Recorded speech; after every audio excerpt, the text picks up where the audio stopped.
Hello everybody and welcome back to another wonderful episode of Guapish. As always, I'm your host, Tanner, and today I am joined by international man of mystery, Jackson. What's up, guys? Nobody knows where I am, nobody knows who I am, but all they know is that I am. That's right, and coming up next, the guy who is more popular than Jesus, Nico. That's right, I even beat those fucking Beatles, those stupid British fucks, I hate them! And finally joining us from depths unknown, Dylan. Dude, it's so dark down there, don't even get me started, let's just get into the podcast.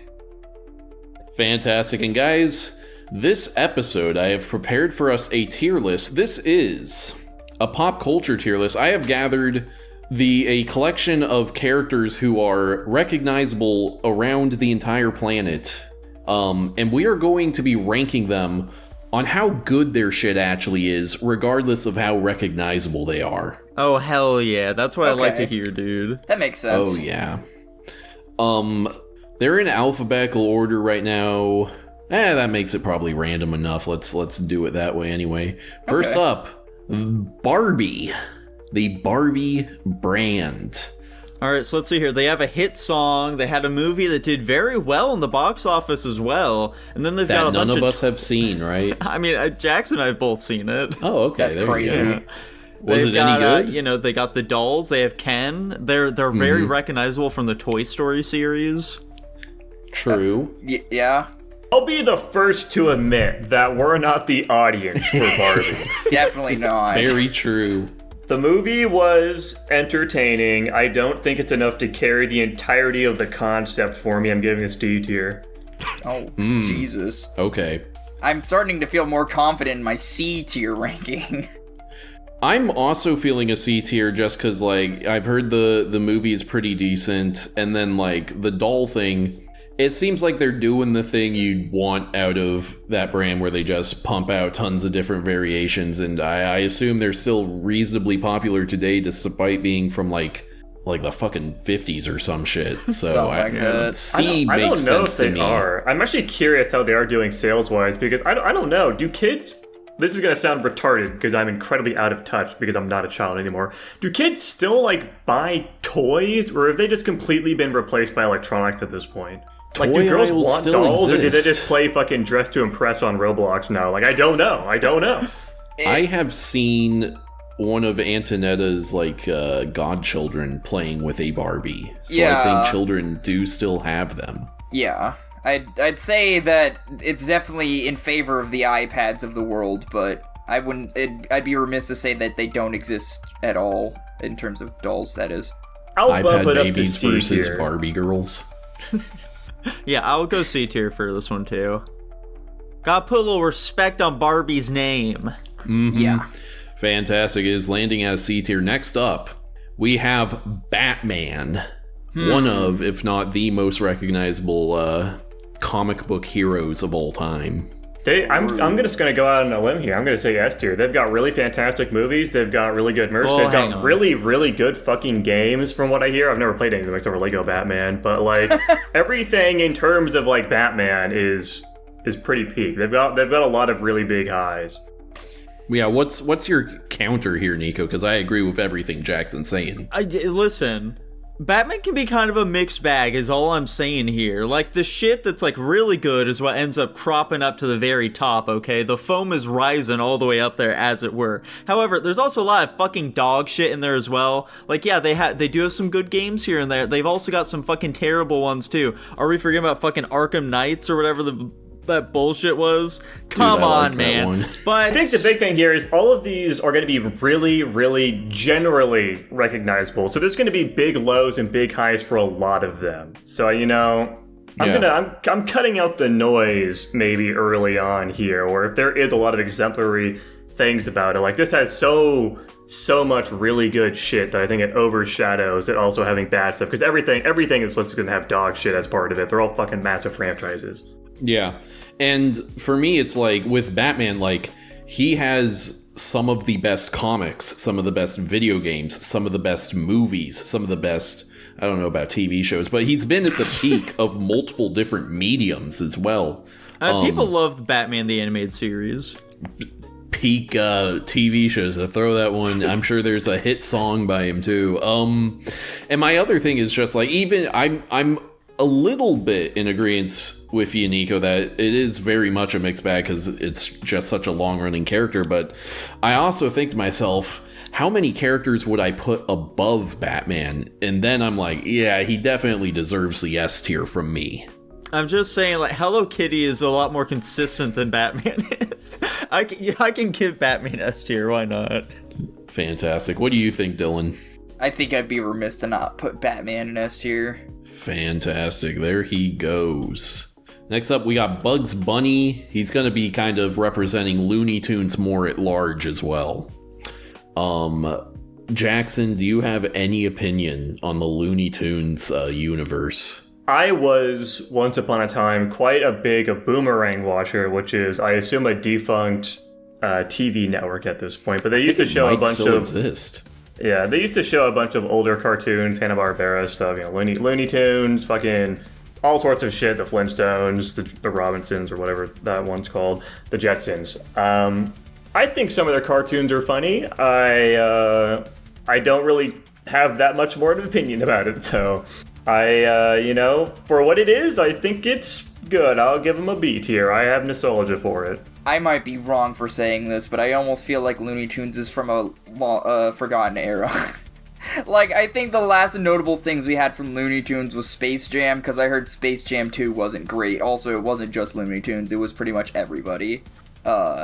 Which says something to me. They're constantly pumping out different things for it. It's a recognizable IP, so they're just like always trying to find new ways to innovate upon it. There was like that film that came out, I believe last year, it was like The Day the Earth Exploded.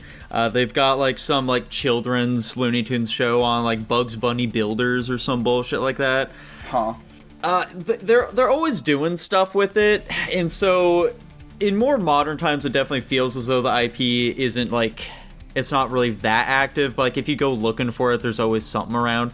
But at the same time, like, fuck, the shit back in the day, man, it still holds up. They are classics. Like, even like the ones we don't want to mention are still better than shit like on a fucking Zuzu Balandia or whatever they're showing on Cartoon Network nowadays, okay? I agree. That's so true. Yeah, and it kind of, they have decent, like, OG stuff, like, they're, like, really old, just, like, you know, slapstick cartoons or whatever, but even, like, they got decent, like, deconstruction stuff, like the Looney Tunes show or whatever, where it's, like... the Looney Tunes show. The Looney Tunes show is so fucking good, dude. And listen, Space Jam is technically not a good movie, but it's a fucking blast. It's great, you know... And this is going to be off tangent just slightly. You know what's really funny about what you were saying about Looney Tunes holding up, too? Is I do say this to people a lot. I'm like, dude, American, like, TV shows just fucking suck now, dude. Like, that, because it's usually on the topic of anime. They're like, oh, there's a... I was like, because I was like, kid shows are just dumb as hell right now. And they're like, oh, there is a good kid show. And at this point, I know what they're going to say. And I'm like, oh, what show is that? And they're like, Bluey. And I'm like, can anybody give me an answer that's not fucking Bluey? There are 99% other shows out there. And so I think that just speaks volumes. Anyway... How about Wee Baby Bears, man? You like Wee Baby Bears? How about Bat Wheels? There's an entire cartoon about the Batmobile and friends going on adventures. Never heard of any of these. I think we're starting to get off topic. We need to move Batman down to A tier. Personally, I think I'd give Looney Tunes a B. I think I'm also leaning towards B. Like, I'm trying to think going into other mediums. Like, they have mostly mid to bad movies, and then they have good shows. Yeah. Video games, I can't think of any examples of, like, a decent Looney Tunes video game. I mean, I watched, like, Duck Dodgers and, what was the fucking kids one? Darkwing Duck. Looney, isn't it... Toon Babies or some shit. Something like Kid Tunes. Yeah, it's the one where they're all children. Right. Because I still have the theme song stuck in my head. That shit goes hard or something. But yeah, that's about all I can conjure besides Space Jam. Anyway, I'm in agreement with B tier. I think an A tier, man. Come on. Okay. Bugs Bunny, Daffy Duck, Lola Bunny, let's fucking come on, man. They're pretty cool. Man. What did you say B tier as well, Dylan? I did, but then I remembered Who Framed Roger Rabbit, and I'm starting to agree with Nico, I think. They have Looney Tunes in there. Isn't it? Yeah, they do have Looney Tunes in there, man. Fucking... No, it's just generic cartoon characters. No, it's not. Listen, Dan, have you not seen that movie? I have seen it. I thought, is it actually a Looney Tunes Warner Brothers product? But it's not... It's not like nothing but Looney Tunes, but they do appear, so do like Disney characters and shit. Yeah. Interesting. Does that count, though? No, I mean, they're in it. I don't know. I'm still gonna leave it a B tier, I guess, regardless. Okay, we're leaving it at B tier. Am I retarded? Is Scooby-Doo on this? I need to make sure. Okay, he's in there. I just needed to... I thought for a second I might have forgotten him, and he was like the whole reason I like even thought up this idea. But fucking nice. Now, I'm gonna... Hold on, real quick. I'm gonna make another tier. We're just gonna call it Hell tier. Some of these, I had ChatGPT make me a list of like characters that are recognizable internationally. Of course. Any ones that it is incorrect on are gonna go into this Hell tier. Gosh.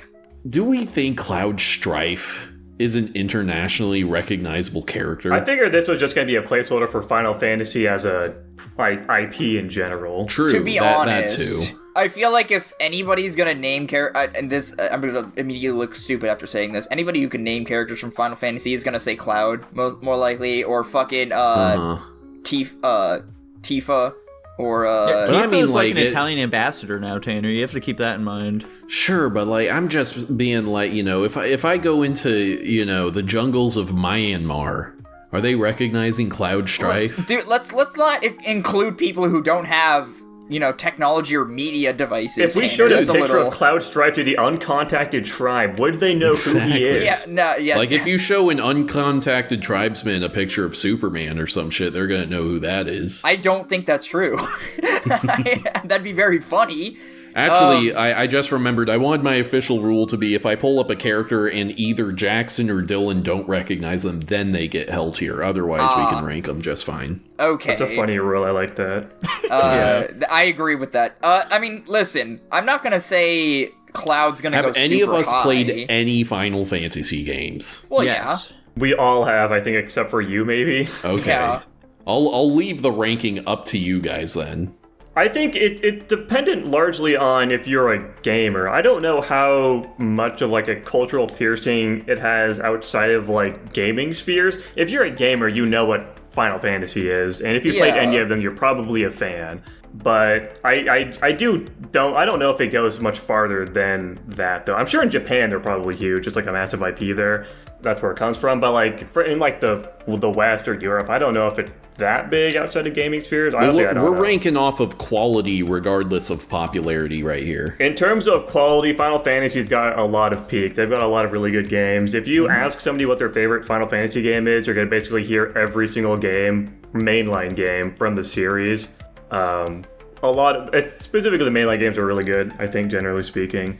Some of the offshoot games can be really good too. There's a lot of really good fucking music and animation and just like artistic representation that goes into the entire franchise. I don't know if I'd be hesitant to say S tier, but I think for me it's a minimum an A tier, like a high A tier for me. Even with my like pretty shallow knowledge of the franchise as a whole. Nico, isn't Cloud in like Kingdom Hearts 2? Isn't that a thing? Yeah, he's in Kingdom Hearts 2, isn't the first one. You see, the thing about Cloud, and just like Final Fantasy in general, 7 I meant to say, they have like been milking this man dry. They have just been wringing out his cock, because listen, there are a lot of Final Fantasy VII spin-offs, okay? It's ludicrous, and most of them are not particularly good either. Like, the mainline Final Fantasy games, most of them have their fans, most of them are generally considered pretty good, but, like, when it comes to the spin-offs and shit, and, like, the films they've tried doing, they're terrible. They're not good at all. So it's tricky, man. I'd probably give Cloud an A here. I can agree with the A tier. Fantastic. Sounds good. Next up, Donkey Kong. Now, he is going to be representing Donkey Kong franchise as a whole, but not Nintendo as a whole. Gotcha. Have you guys seen the fucking garbage the Donkey Kong franchise has churned out over the years? I was gonna say, without, like, Nintendo or Mario, I'm not sure how... I mean, obviously everybody knows Donkey Kong from Mario, but, like, standalone, I'm not Don't confident. people really like his games? I have never really been like a big... The Donkey Kong Country games are very good. People like those. Yes. The other shit they make, not so much. Mm-hmm. You see Donkey Kong... fucking Barrel Blast, Jackson. See Donkey Konga. I'm genuinely, outside of like the very first video game ever, I know I'm being facetious when I say that, but, you know, the fucking one where he's throwing barrels, or like the Donkey Kong Country games. I don't know fucking anything about this franchise. Yeah. How about Donkey Kong King of Swing?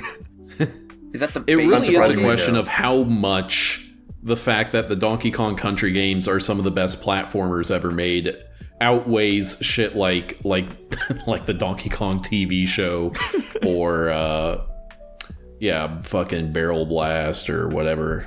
Although Donkey Kong Bonanza, people really like that one too. Oh, dude, Nico, what about Diddy Kong Racing? You loved that shit. Yeah, Diddy Kong Racing is fun, but then we have shit like Mario vs. Donkey Kong, like all that big ass series. Are we counting that in there, or those Mario? I feel like those are more Donkey Kong. Those will count. Those Mario games fucking Kart, suck. I hate them. I think doesn't count. Here's like what I was trying to allude to earlier, though, is like how much of the Donkey Kong franchise is being carried by Mario. Dude, that's you're just gonna have to, in your mind, ignore that. Figure that out. It's so hard. I'm kind of in between a B and a C. Yeah. Since a lot of his bad stuff tends to be older versus now, so I'll give him the B, because his most recent stuff is like, you know, Bonanza and Donkey Kong Country Returns and Tropical Freeze, which I know are all like really well regarded games. So I'm gonna go B.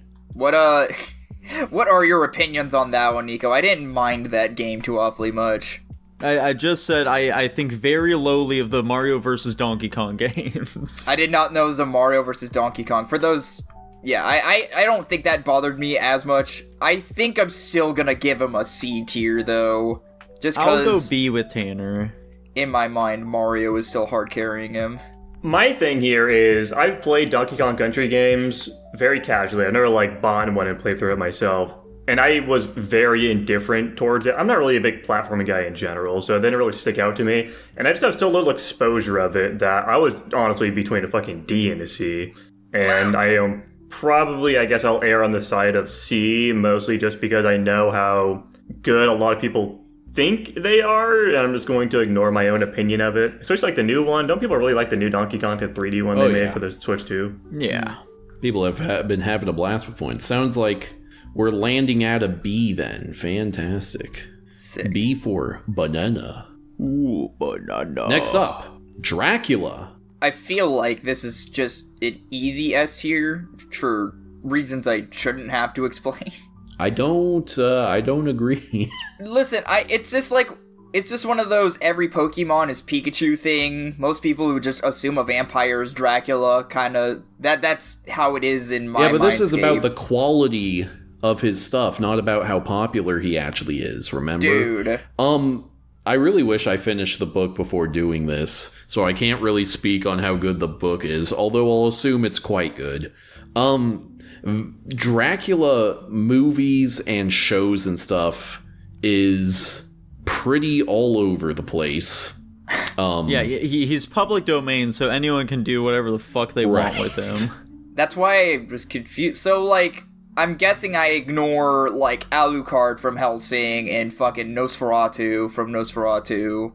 You know, I'll leave it up to your own mind what you do and do not want to include. If you want this to be, like, the concept of vampires in general, you can go for it, man. That's the fucked up part, because, like, the only Dracula I know in my mind is from fucking Hotel Transylvania. And he counts, too.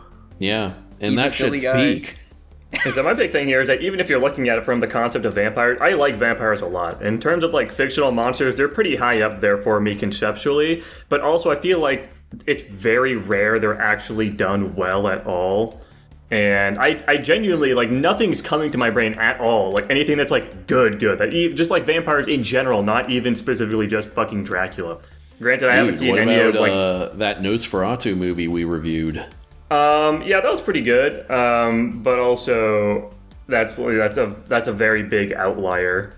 Mm-hmm. The other one that came to my mind was the fucking vampires and waxwork, but I like that for different reasons. Vampire Diaries? Yeah, I just don't know enough about actual Dracula. That's my big thing. My babysitter's a vampire. Shiki, my goat. There you go. I'm just gonna bite the bullet. I'm giving Dracula D tier. I was gonna say D tier. Wait, was Shiki vampires? I thought they were. Oh, they are vampires. Damn. Yeah, they're vampires. Damn. Yeah, D for Dracula. Yeah, there's a lot of Sci-Fi Channel schlock out there of him, so I think I'll go D as well. Jackson, what were you thinking? Yeah, D tier sounds fine. I think fantastic. What made that weird is, like Nico said, him being public domain means like everybody knows who Dracula is, but like he's not well defined. Frankenstein, the Frankenstein book, very, very good. I was very impressed with it when I read it. I was like, dude, women can write real books. What the fuck? You know, Alvin and the Chipmunks meet Frankenstein is a blast. This is another Dracula situation for me. For me, the big thing is, like, the original book is fantastic, absolutely stellar, and then I think a lot of the other stuff he gets put in is just absolute schlock. What about Abbott and Costello meet Frankenstein? I haven't seen that one, but I'm sure it's very funny. There's that one Scooby-Doo animated movie, something about Spooky Island, or not Spooky Island, what the fuck was it? Where they're like at like a university or something. God damn it, I wish I could remember. I watched this shit as a kid.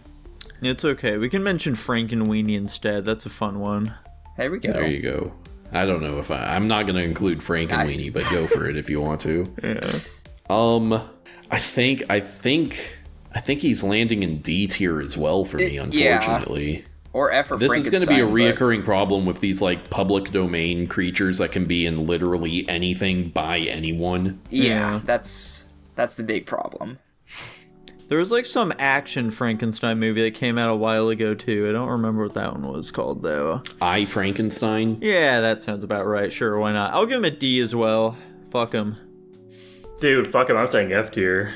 Oh. Nice. F for Frankenstein. Exactly, that's what I was saying. I can just imagine in the action Frankenstein movie, every time he goes to do like a knife throw or like a sword swing or something, his arm falls off or some body part explodes off of him. I assume it's not being played for comedy. Yeah, I've genuinely only ever seen dog shit in terms of Frankenstein. It's just like really poorly used concepts, or it's just in like dumb shit. I have never read the book, you know, so it's pretty bad exposure. Fantastic. Well, next up we have Gandalf and also Lord of the Rings more broadly. Now, I've read The Hobbit. I've read all the Lord of the Rings books. I haven't seen any of the movies. They've got some good video games. True. And also some very bad ones. Lego Lord of the Rings? You brother, Yeah, Lego Lord of the Rings. Shit. Lord of the Rings. I think it's Lord of the Rings Conquest. Yeah. And Lord of the Rings Two Towers. Oh, I love Mordor. And then, Shadow of Mordor. I really like that one. And then there was that Gollum game most recently, which is not good. I know the movies are all very good, although people complain about The Hobbit being made like stretched out into 3 movies. And then the Rings of Power TV show, I haven't heard particularly promising things about it. All right. Except for it's really insanely expensive, apparently. Yeah, that. So I think overall, I personally am landing at A tier just because the original source material and then the first set of movies are very good, and they are by far the biggest thing associated with this franchise. And then it's got a couple of decent video games and stuff to balance out some of the more recent schlock. Yeah. Did that anime come out yet? I don't think so. Oh yeah, wasn't there a movie based on it? I don't know. Who knows? Maybe that would be good too. Yeah, what's up, Dylan? Two Towers was the one we played, correct? Yes, that is correct. I would say I have not read any of the books because I'm uncultured. I have seen either snippets of movies or I am very inconsistent with which ones I have watched. I am confident enough to say I think I've put more time into playing Lord of the Rings Two Towers than any other Lord of the Rings combined, but I can't acknowledge that it is a good media source. I do think Lord of the Rings is pretty stellar. So just based on that information alone, and based on the fact that I've heard the books are good, I can agree with the A tier for fucking Lord of the Rings. I also think Gandalf is fucking sick, regardless. I always love a good mage character, but... It's tough, it's tough, because, like, I also just really have not seen the films either. So, like, I'm really just going off of word of mouth for the most part here, and people really hold, like, Harry Potter in high regard. Like, I've seen the apparently good ones of that so far, and I have not particularly been a massive fan of those either, so, like... I genuinely think Lord of the Rings is better, dude. I'm assuming I would like it more. I guess Yeah. I'll put in a tentative A tier.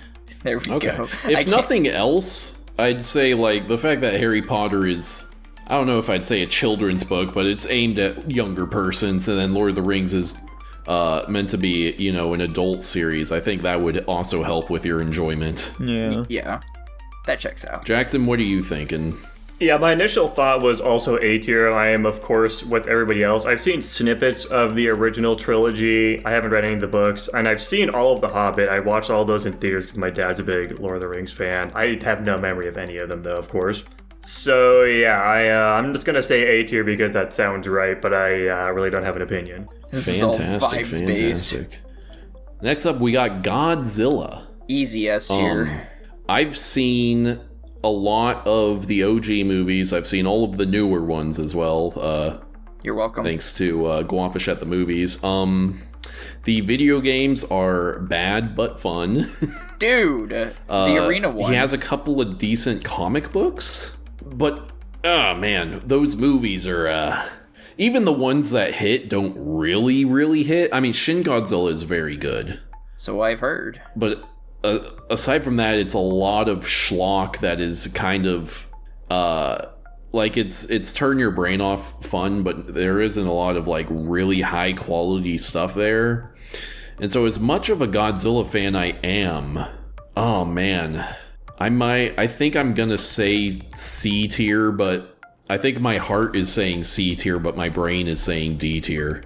Oh, I mean, yeah, I totally disregarded the whole quality thing we were talking about. My only thing was, like, Godzilla, at the very least, has been consistent as far as, like, movies and media goes throughout the years. Whether it's, you know, because I almost feel like Godzilla is also public property, almost, in a way. No, he's not. I know he's not, but he feels like it, is the weird thing. And I have not seen any of the old movies, so I'm not... I'm definitely a fan of the newer content, but that does not shock you guys at all. You're a fan of the American version. Well, I'm not opposed to watching the old ones. I think I'd be down to definitely watching... I mean, the old ones are on my list, so... Right. C tier seems a little low for me. Based on what I have seen of recent stuff, I think S tier is probably just a joke at this point. It's tough because I'll go with the B tier based on my lack of knowledge in the older media and not reading the comics, I suppose, or you being aware that there even were comics. B tier sounds right, but that also is going to be high compared to you guys, but whatever. Jackson, what are you thinking?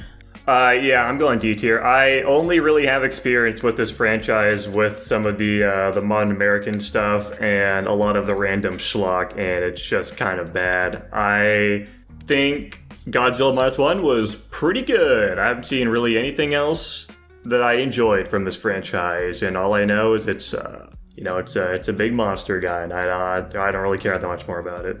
It's unfortunate because there's a lot of cool shit that you can do with the concept of Godzilla, but they just keep not doing it. So yeah, I'm also giving it a D tier. I mean, the big thing, I played like 2 monster games when I was younger. One was like Godzilla Arena of Monsters or something. I think it would almost certainly be King of Monsters on the GameCube or Monsters Unleashed on the Wii. No, the one I had was PlayStation 2. Oh, that was King of the Monsters then. Yeah, that one. And also fucking what was Monarch, I think was the name of the show. I don't know if any of you guys would watch it, but I got some insight on like 2014's Godzilla and that whole universe. I thought it was pretty solid. I really enjoyed the show, which also brings it up for me. But I also just enjoy the universe that they're creating. Maybe the last two movies of the 2014 Godzilla haven't been up to par, but Well, I didn't hear where you put it, Dylan. I said B tier.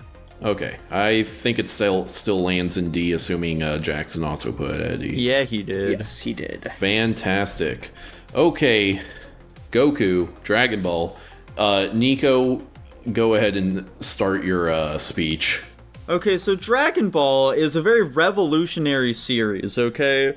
From its very conception, Akira Toriyama was able to just make a name for himself and fucking shake the world of anime to its core.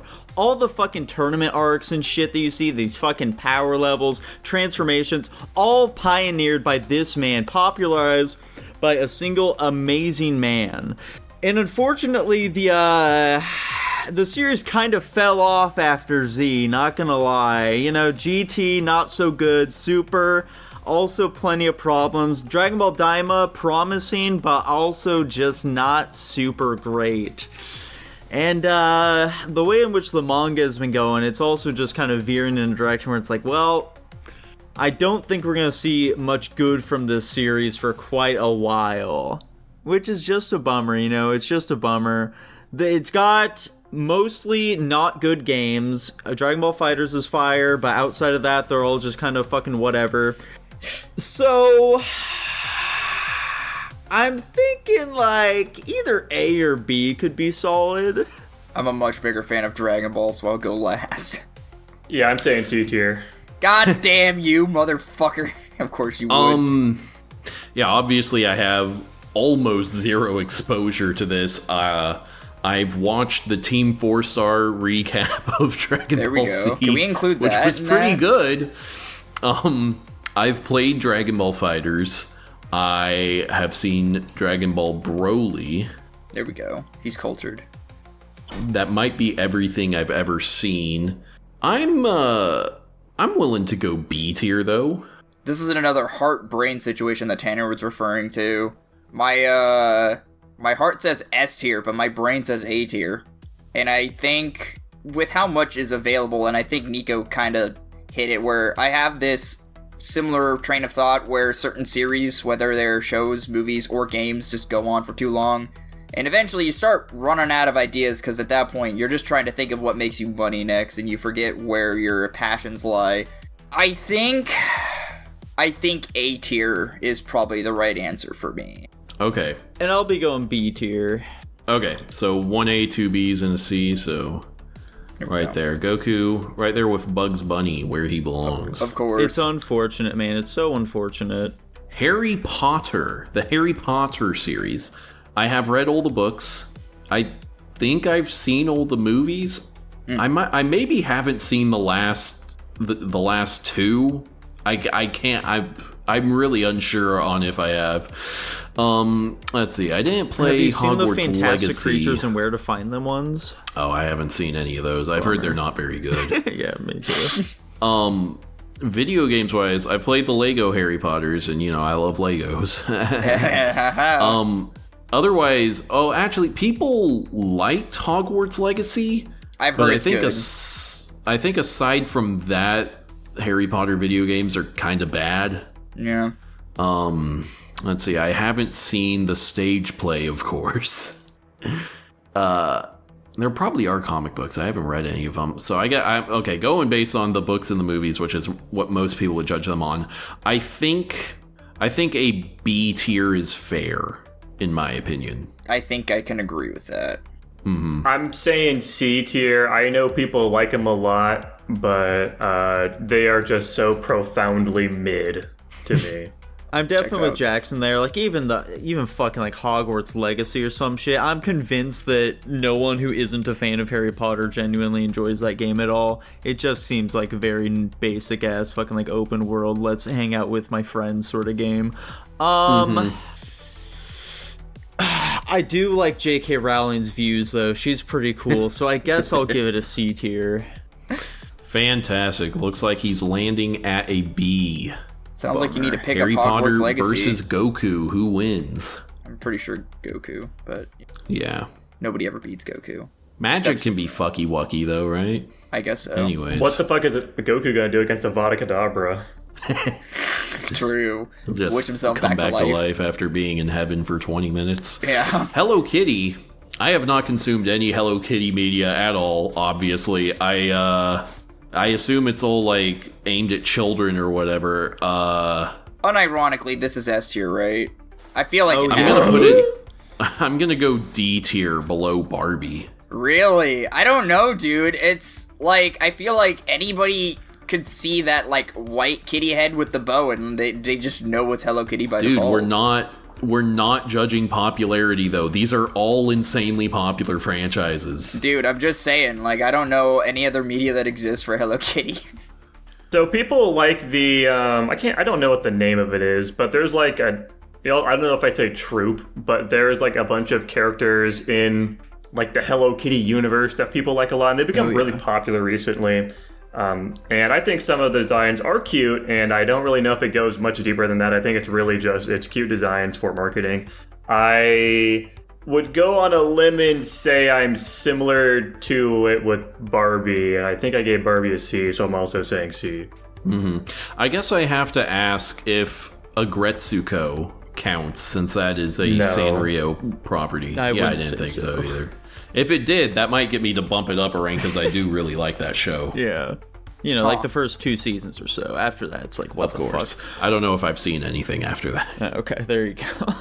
It gets crazy. You know, I'm a big Cinema Roll stan. Love that guy. Kuromi, she's pretty fun too. Hello Kitty Island Adventures, can't get enough of that. I'm sorry, I'm just not exposed enough to Hello Kitty to really have a definite stance. I'll go C for cat. I was also gonna go C for cat. It just makes sense. That all sounds good to me. What an apt pairing. Yeah. There we go. Next up, Indiana Jones. So 3 good movies, and that's it. There's probably some comic books. Let's see, video games. Lego. I'd say Run. Actually, I don't know if there's any. Like, I know some people liked the most recent one, but I think generally the video games are pretty mid. Yeah. I've heard that the Indiana Jones Adventures TV show was weirdly good. I think this is probably landing at a C for me, though. I don't know anything outside of the movies and Dial of Destiny, but I enjoy the movies. I think I could give it a B, personally. Mm-hmm. I think I'm with Tanner. I think the first movie was charming, and I'm pretty indifferent to the rest of them, given I haven't really seen much. From what I understand, too, the games were pretty bad, except for Lego Indiana Jones 2. Fucking Lego shit. God damn it. For the Nintendo it's coming Wii up, specifically. just save it. Yeah, of course. I think, honestly, I feel like I'm pretty sure I played that mostly on the PS3. Oh, okay. Insane. Man, fuck Indiana Jones. I'm giving him a C tier. Fuck this guy. Damn. Sounds like he's landing in C then. Right next to Barbie and Hello Kitty. Oh, yeah.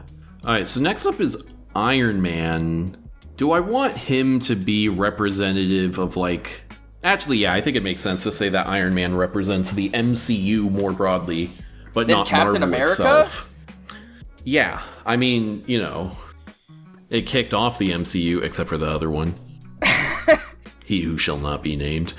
Iron Man. I have read a couple Iron Man comics. I have seen, various MCU movies. I haven't seen any of the Iron Man movies. Oh my lord. So, They're pretty good, I think, but my opinion doesn't matter much I've heard in that they're realm. good. If I am considering him as like the MCU on the whole, I think that's easily landing me at B tier. Like, more often than not, they are entertaining and well made, but the highs balance out the lows typically. And so I think I land at a B for Iron Man / the MCU. Nico, what are you thinking? A B seems fair. Fantastic. Dylan, what about you?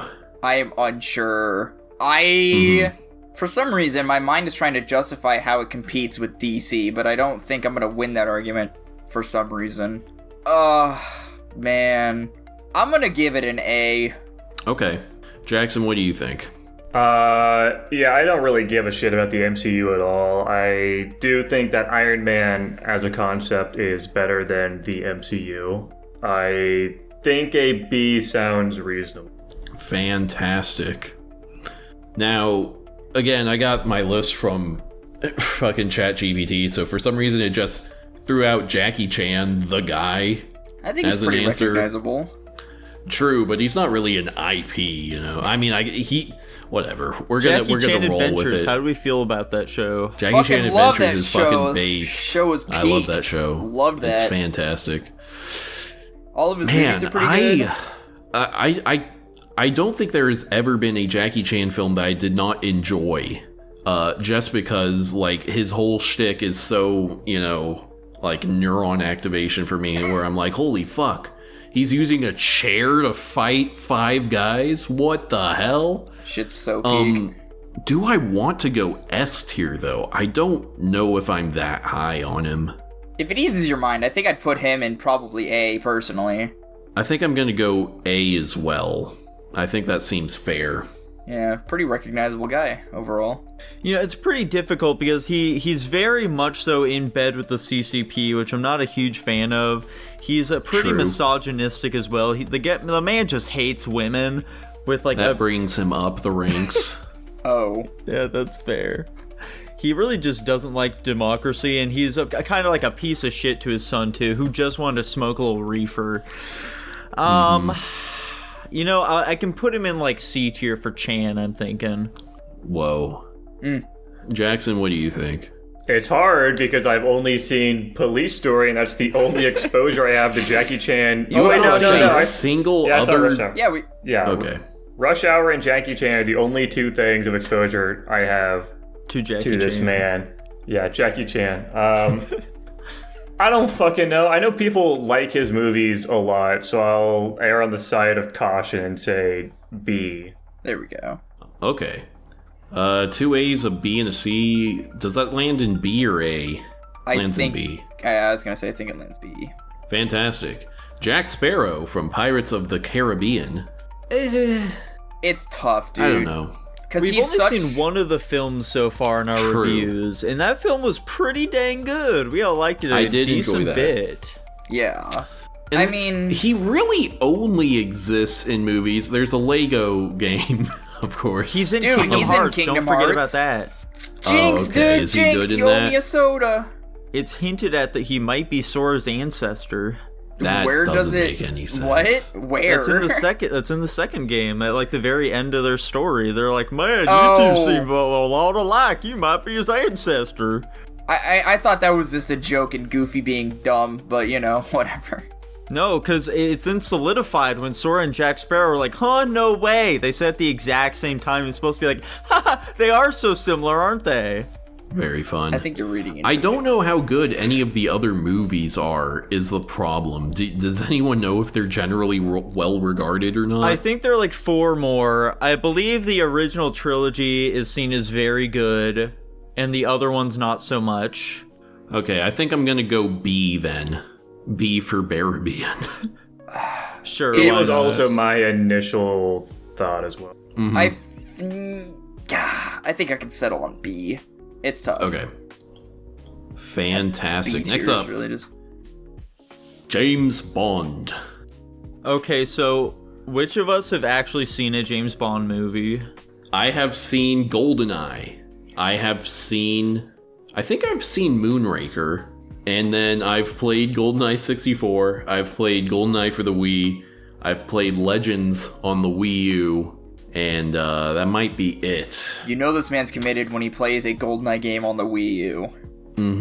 It was pretty fun, too. I had a blast. I'm not gonna lie, I've never seen a movie. I played GoldenEye on the 64, I think, and turned it off in sub 5 minutes because I hated it. Yeah, it's not I know great. he's, like, the spy guy, but, like, outside of that, I mean, I don't know the quality, man. It's Is he in books? Is he a book character? I believe so, yes. Oh, he is.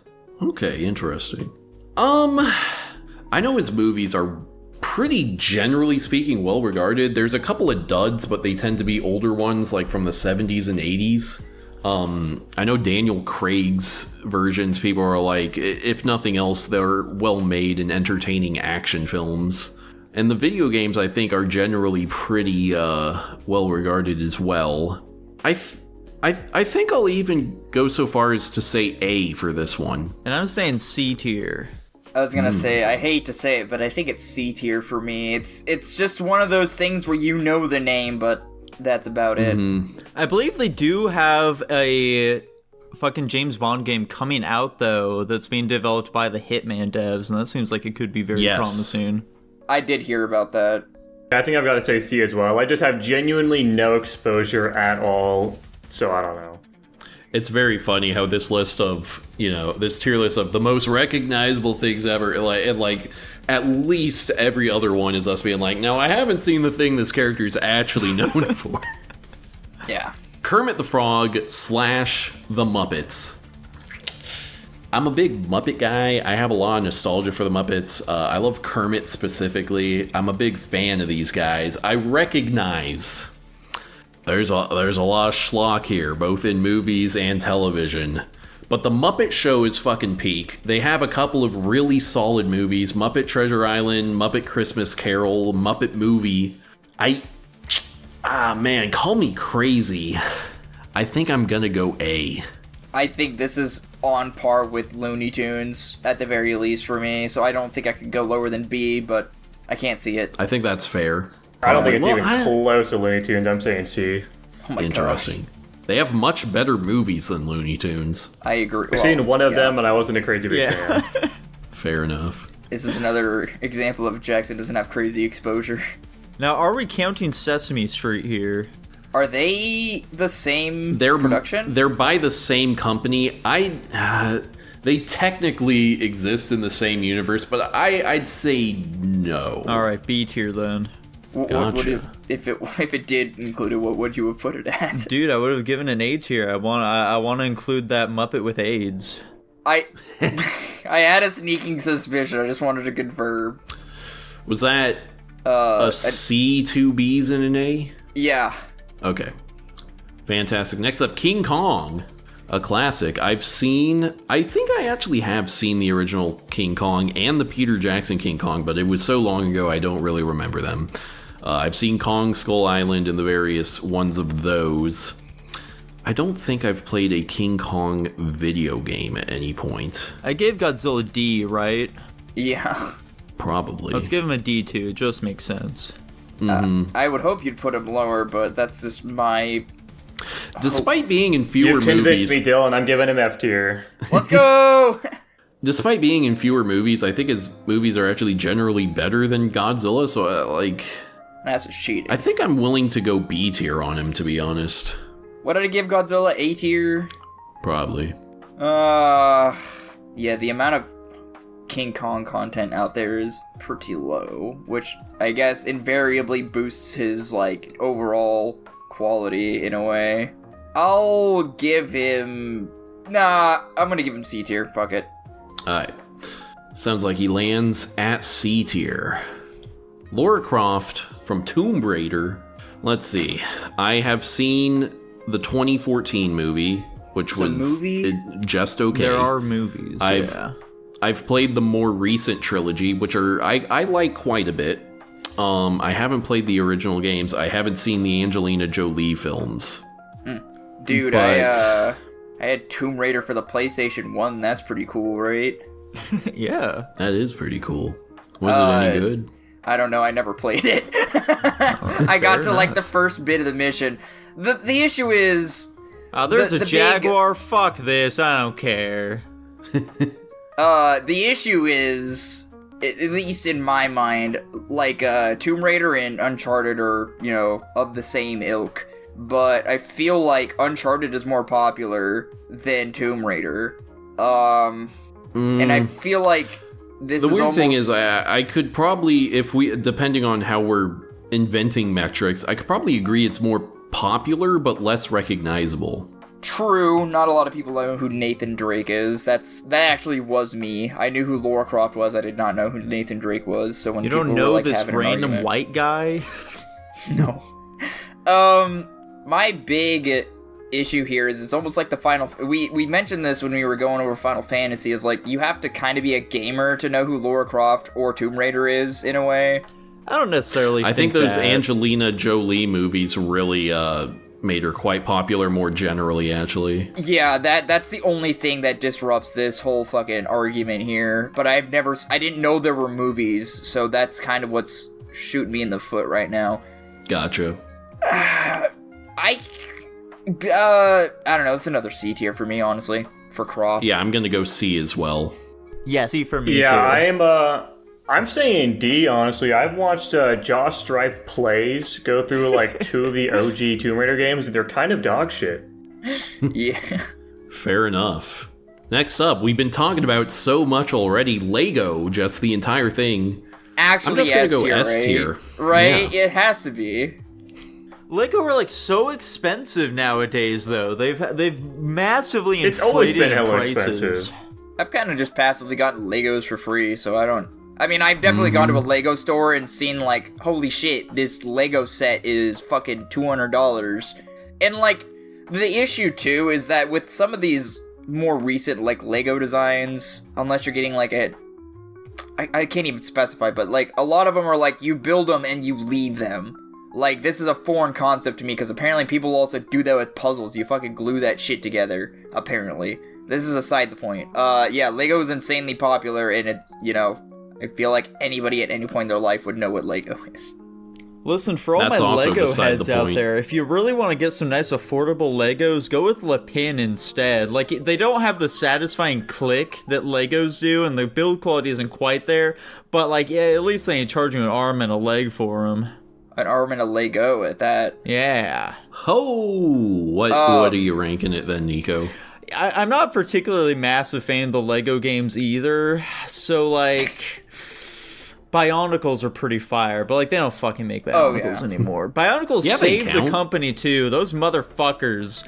Why don't they get back into them? I'll give it a C tier. Oh my god. Jesus. Did you consider, Are you factoring in the Lego movie? What and about the Lego Legoland? Batman movie? And Legoland? I haven't seen the Lego Batman movie, It's insane. and I've never been to Legoland. I was gonna say, how many of us have Damn. actually been to Legoland? I Dude, have. I've been to Legoland so many times. It's we go. ridiculous. Jack- Did you Jackson? swim in the Lego pool? No. Jackson, have you Yeah, been to Lego Legoland? is... No, I have not. Lego Damn. is so hard for me because in concept, I think the toys are great, though overpriced, and I'm just going to not consider that. I think some of the media around it can be very fun, and some of it is actually just good as well. But also, because it is such a mass-produced thing, there is just a profound amount of schlock, and I think I will give it an A. Damn. I mean, Dude, I guess. good enough for me. I think I'm slapping it in. Can I do that? Think about Lego No. Chima, Tanner. Lego Chima? I don't know what that is. I think given Nico's C rank, unless Jackson gave it an S, there's no way it's landing Yeah, at. I think you're right. Damn. Little Red Riding Hood? The fuck is wrong with their faces? I don't know. It's an old ass illustration. I don't know why D ChatGPT. tier. Like, yes, it's a very recognizable character, I guess, but it's like, I don't know. Hoodwinked is I was fun. gonna say, we got D Hoodwinked. tier. How about BB Hood from Darkstalkers? She's cool. Sure. I don't Mina, Yeah, I was Mina from about to Battle mention Cats? Mina, yeah, from Battle Cats. D tier.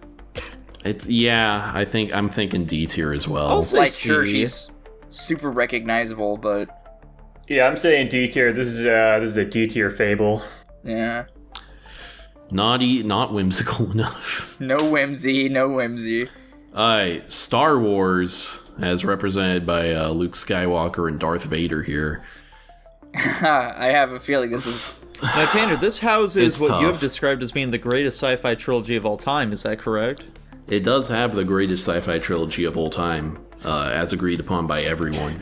But it also is what has a you're lot of describing. bad, Fools. lots and lots of bad shit. The Clone Wars TV show is good. It's the problem is for every good thing in Star Wars, there is like 5 bad. 2 or 3 bad things. I was gonna say 2 or 3. Sick. Solid video games for the most part, also some bad ones. You like the Obi-Wan Man, game on the it's- original Xbox? What? KOTOR, it's got some solid books. I've read a couple of those. Solid comic books as well. Okay, bringing up books and comic books, I think I'm willing to go C. If I weren't considering those, like, as much as it hurts me, it doesn't actually hurt me to say. I love hating Star Wars. It'd probably be a D, but I'm willing to bring it up to a C. I'm just gonna rip the band-aid off and say B tier. Alright, please, somebody else say their ranking. Man, fuck Star Wars. D tier. That's what I Holy expected. cow. Jackson? Yeah, I'm also going D tier. I did not like the first movie, and that's part of the greatest sci-fi trilogy of all time. And apparently, Yikes. there's also a shit ton of schlock. So yeah, I think D tier was honestly maybe even generous. Yeah, if that's what the Damn. series has considered peak, then I don't want to fucking see the rest of this shit. Dude, everyone says Empire Strikes Back is the best one, so if we ever get around to that, maybe we'll see. You're in charge of franchise picks, man. Mario. Super Mario. Man, Mario's just such a jovial guy. He's got so much good shit in there, and honestly, not as much bad as you'd expect for a series that's this long Yeah. running. There's they've got plenty of educational Mario games. Like back in the day, Nintendo was a little more loosey-goosey with who they'd allow Mario to make Mario games. They got Mario teaches typing, Luigi finds Mario. Mario's missing, that's what the fucking game is called. The Super Mario Super Show is pretty badass. Big fan of that. Honestly, I'd be willing to give Mario an A tier. Is I his think, mustache fake? I think comparing him to Batman, I think he reaches a lot of the highs of Batman and doesn't have any of the lows, so I think it'd be a bit weird of me to not put him on par, so I'm gonna say S tier. Yeah, I'm just going A tier. I do think he's got a lot more consistency as a franchise than most other things. But they're consistently good, but not great for me. Mm-hmm. So that's the real divider. And also, you're not a big platformer guy, which I imagine severely hurts this character. I mean, listen, even if we're looking at the Mario sports games, they've got a few bangers in there, but a lot of, especially the more recent ones, have just been terrible. Dude, I Yeah, fucking love but we got Mario Sports Mix. Kart and Smash Brothers. We're not counting Smash Bros. In Mario. What? Why- Who are the bros in Smash Bros? I believe that's Link and Pikachu. Oh. Clearly. Okay. Where are you putting it, Dylan? Man, the longer we go on, the more I'm realizing how much good content Mario has. I haven't watched anything any media. I've only played games, and I don't know if there's a Mario game I've played that I didn't like, which is saying something. I played the shit out of Mario Sports Mix. Nico saw how much I played that shit. Oh, Oh yeah. my god, I got every character, every secret. Jesus.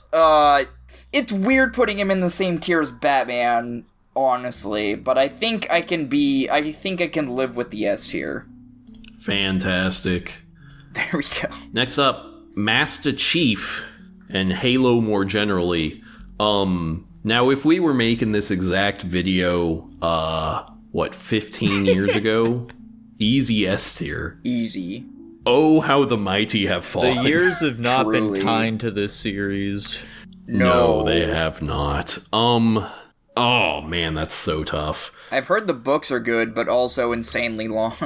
Yeah, I've heard the books are fairly well regarded. They got the Halo the TV video show games. where he immediately takes I off heard his that was helmet and he bad. says, "Fuck Oh. Batman." No, the problem is he constantly takes off his helmet. Yeah. Right, which is... Yeah, I've been Man, told the my show's thing not is good. with him, there's a lot of bad shit, and the bad shit is newer. It's like the fresher stuff for him. And so I think it drags him down to a D. A D? Yeah. I wouldn't be that mean to him. He's still got some solid series under his belt. I'll go C tier. Okay. I'm a little more optimistic. I'll give him B. I'm gonna join Tanner in D because I have no perspective at all except for the games I played, which is not many, and I was pretty indifferent about them all. Bummer. I was gonna ask if this includes Halo as a franchise, but I guess that's kind of assumed. Mickey Mouse, I'm not gonna say this encapsulates like Disney more widely. We're gonna stick with Mickey Mouse. Why does he have I think this stigmata? is, I don't know, man. I don't know. That's just the picture like Wikipedia used for him. I think, this is probably the most C tier like thing I can think of. And it's not even like, oh, the goods are outweighed by the bads. I think it's just everybody's like, yep, that's Mickey Mouse right there. True. We've all seen that cartoon of him on a train, right? You mean the one called Steamboat Willie? God damn it. There's probably one of him on a train, so I'm not retarded. Oh, well, yeah, definitely. I'm also saying C tier. I couldn't give a fuck about Mickey Mouse. I'll say Or C his tier. clubhouse, frankly. Yeah. God, Mickey Mouse Clubhouse is, or no, what's the House of Mouse? I really liked that show. House of Mouse was great. That was like a sketch comedy sort of thing where they like mix in clips from like the old Disney films as well as like newer clips that they'd make. I really liked the fucking 2013 Mickey Mouse TV show. That one was pretty decent. Oh, It yeah. definitely characterized him much better there, but still, like, overall, he is just kind of whatever. I can give him a C tier. Are we talking like live action Mickey Mouse Clubhouse or It could be anything, dude.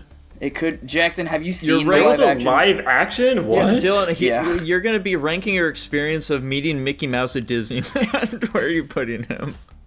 I've never met Mickey Mouse ever. What? Despite my great uncle working there for the past, I don't know, fucking 30 years, I've never been. You've never have I been to ever been? It might have Disneyland? just- Dude, my great uncle works at Disney. I think I've been to Universal Studios. If I've been to Disneyland or World, or no, Land is the bigger one. I cannot remember it, honestly. Damn. Yeah, C tier though. Fantastic. Is that the first? Anyway. It's such an old bit now. Minions, F tier. F tier, God. yes. Can we put them in hell regardless of what our original idea was for that? Sure, if they get a unanimous F, we'll move them down to hell, in fact. Yeah, this is F tier. Dylan, you love the Fantastic. Minions, is that correct? I don't care. Where are you putting them, Dylan? Be honest. I think F's a little harsh, but I Listen, don't know guys, if I can. Banana is pretty funny, though. I'm not. Gelato. I haven't seen any of the Minion movies, and I know this is just 1000% pivoted towards kids. I have no outstanding opinion on the Minions. I guess leave them in hell. Okay. I don't really Leave care them about in that hell. much. Leave them in hell, I suppose.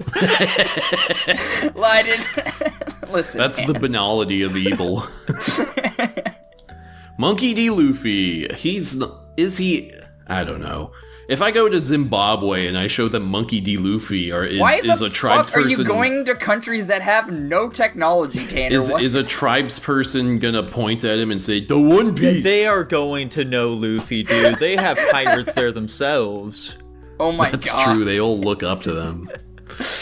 Okay, so the thing about One Piece here, so manga, fire, it has its problems here and there, but for the most part, absolute peak.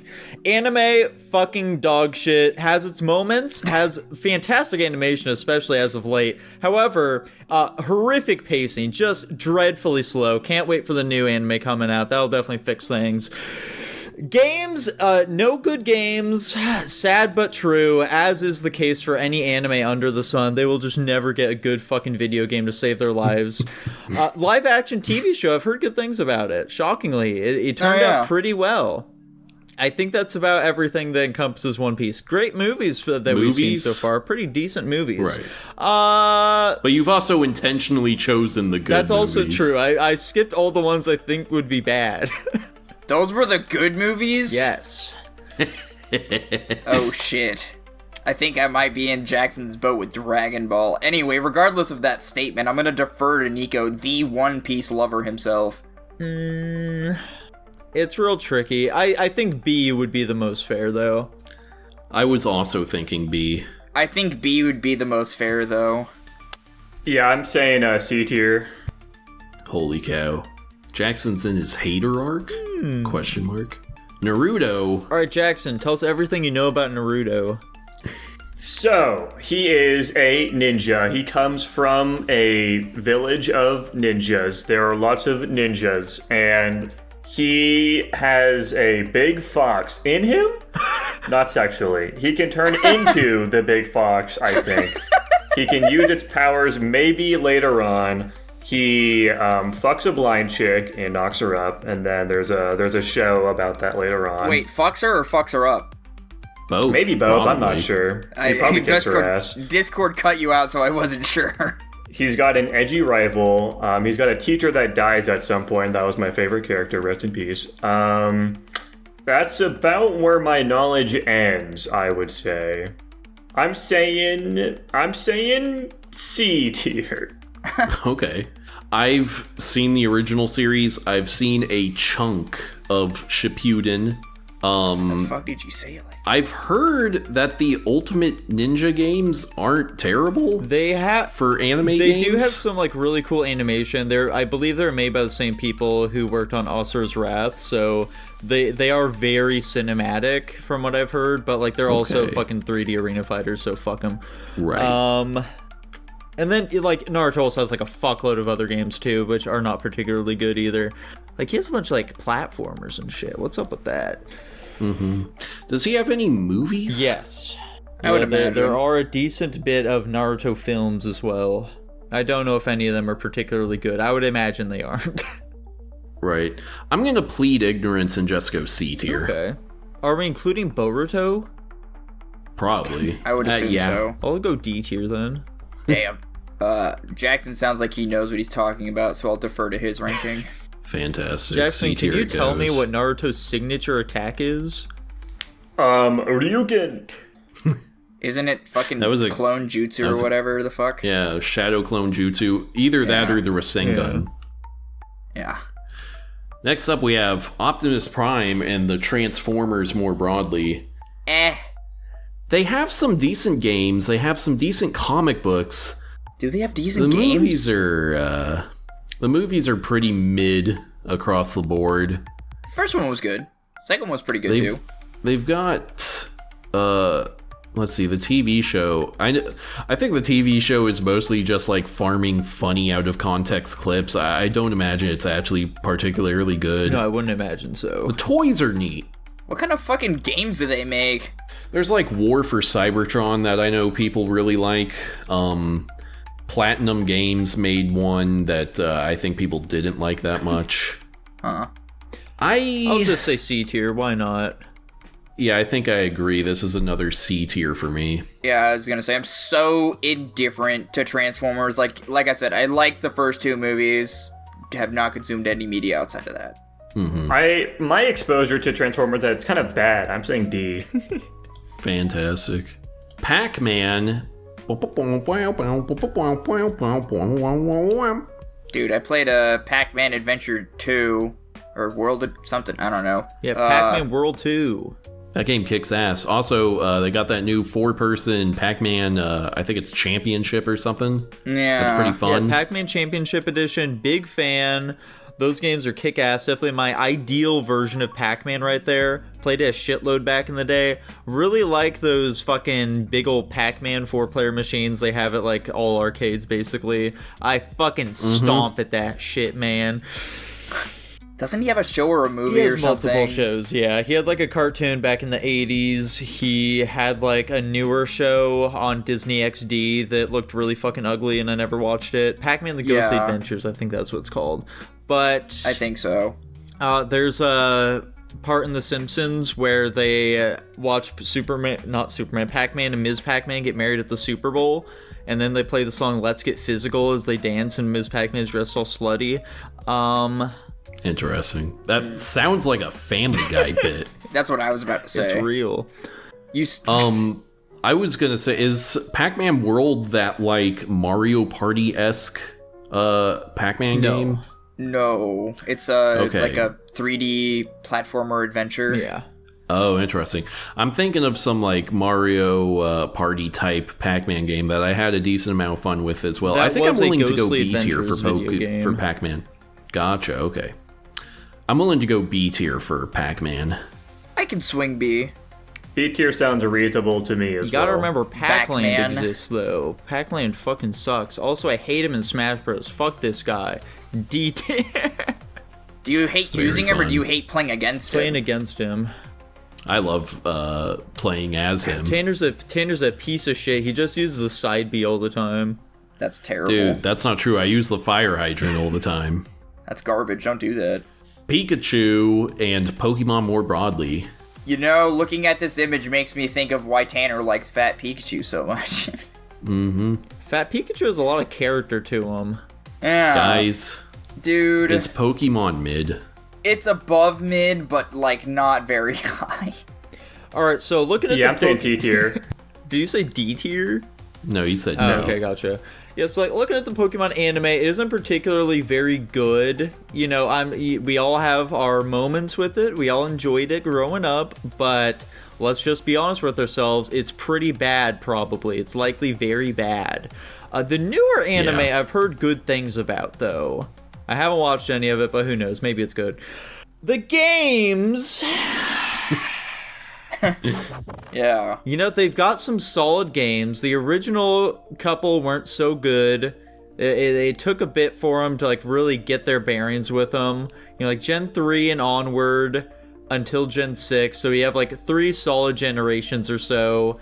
And then it gets not Right. very good again.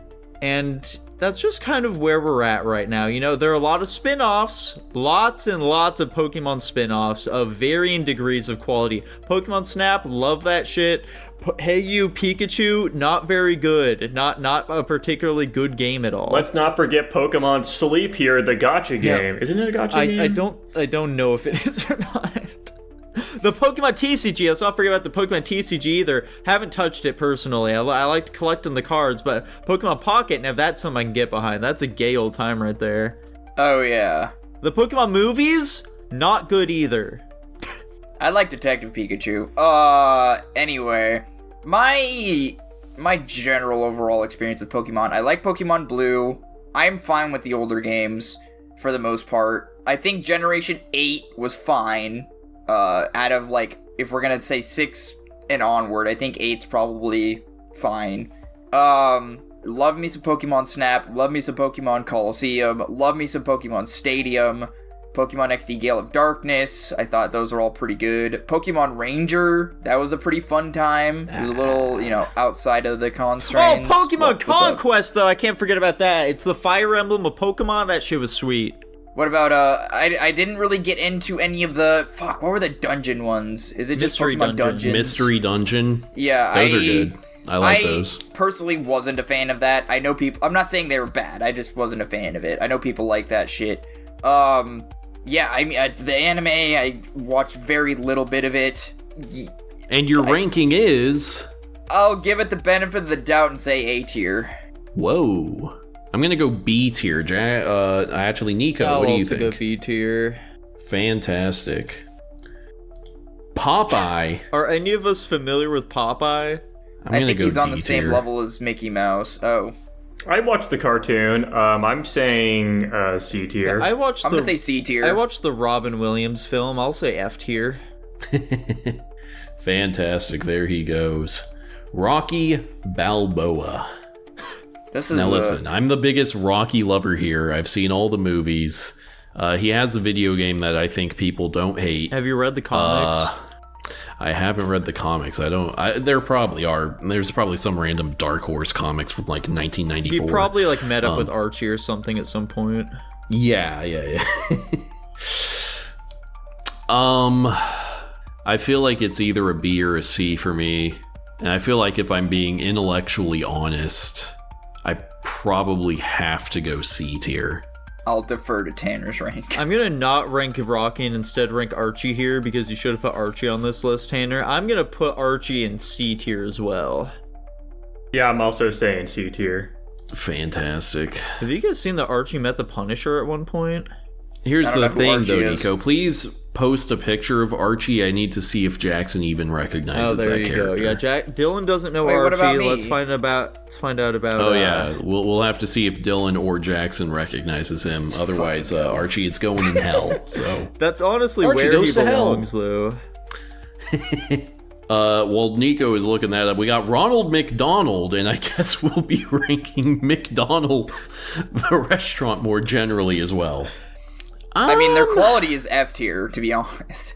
I'm willing to give it a B tier. Like, as long as you're going into it knowing what it is, like, I mean, yeah, you gotta it's know consistent. Have you seen the prices, though, Tanner? It's highway robbery what they're charging for a fucking McDouble nowadays. It's bullshit.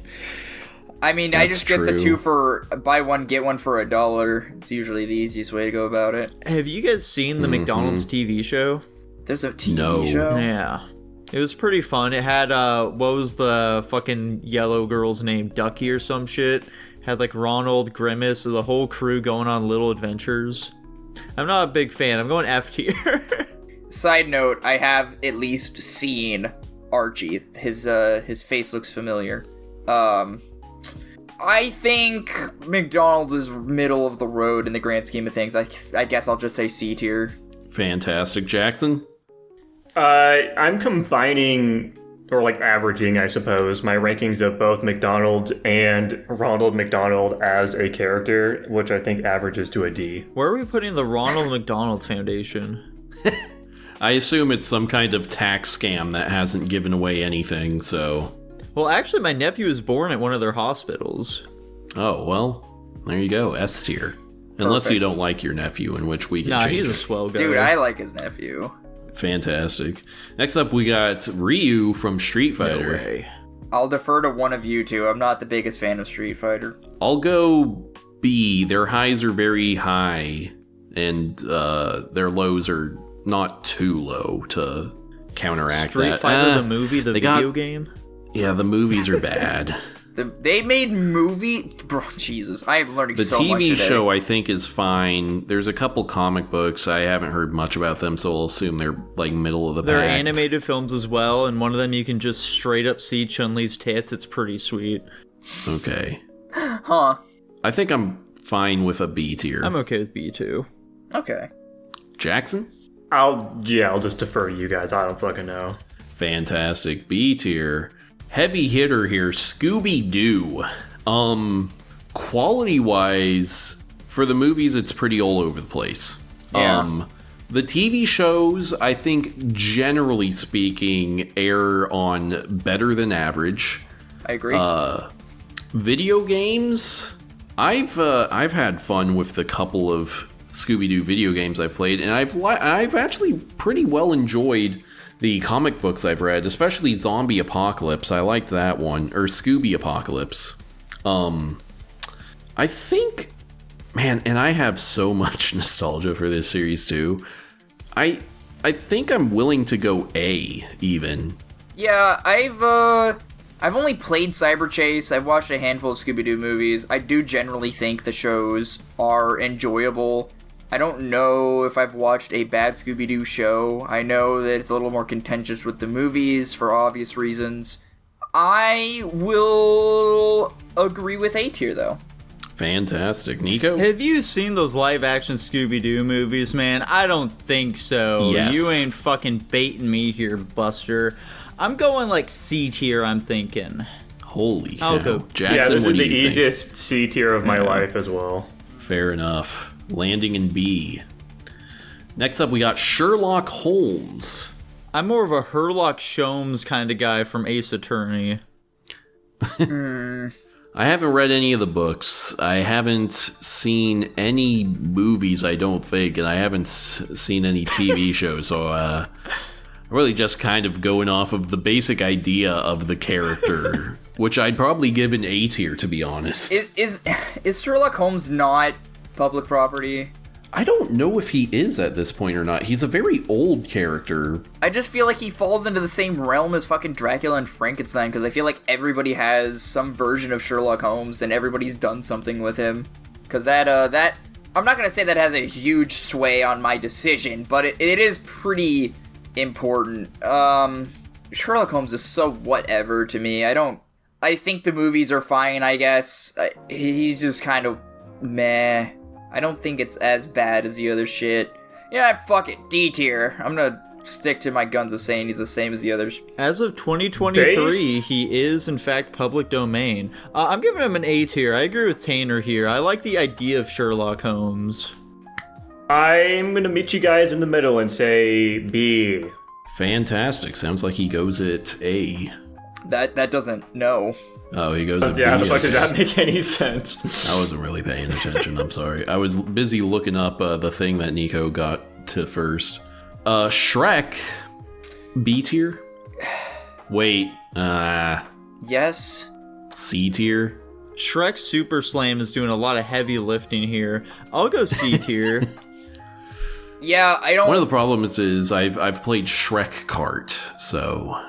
I've played a Shrek pinball game, and I've seen the, 3 of the movies, and I think the first 2 are fine. I think the first one's good, the second one's okay, the third one I didn't really like, and the fourth one I think is worse than the others.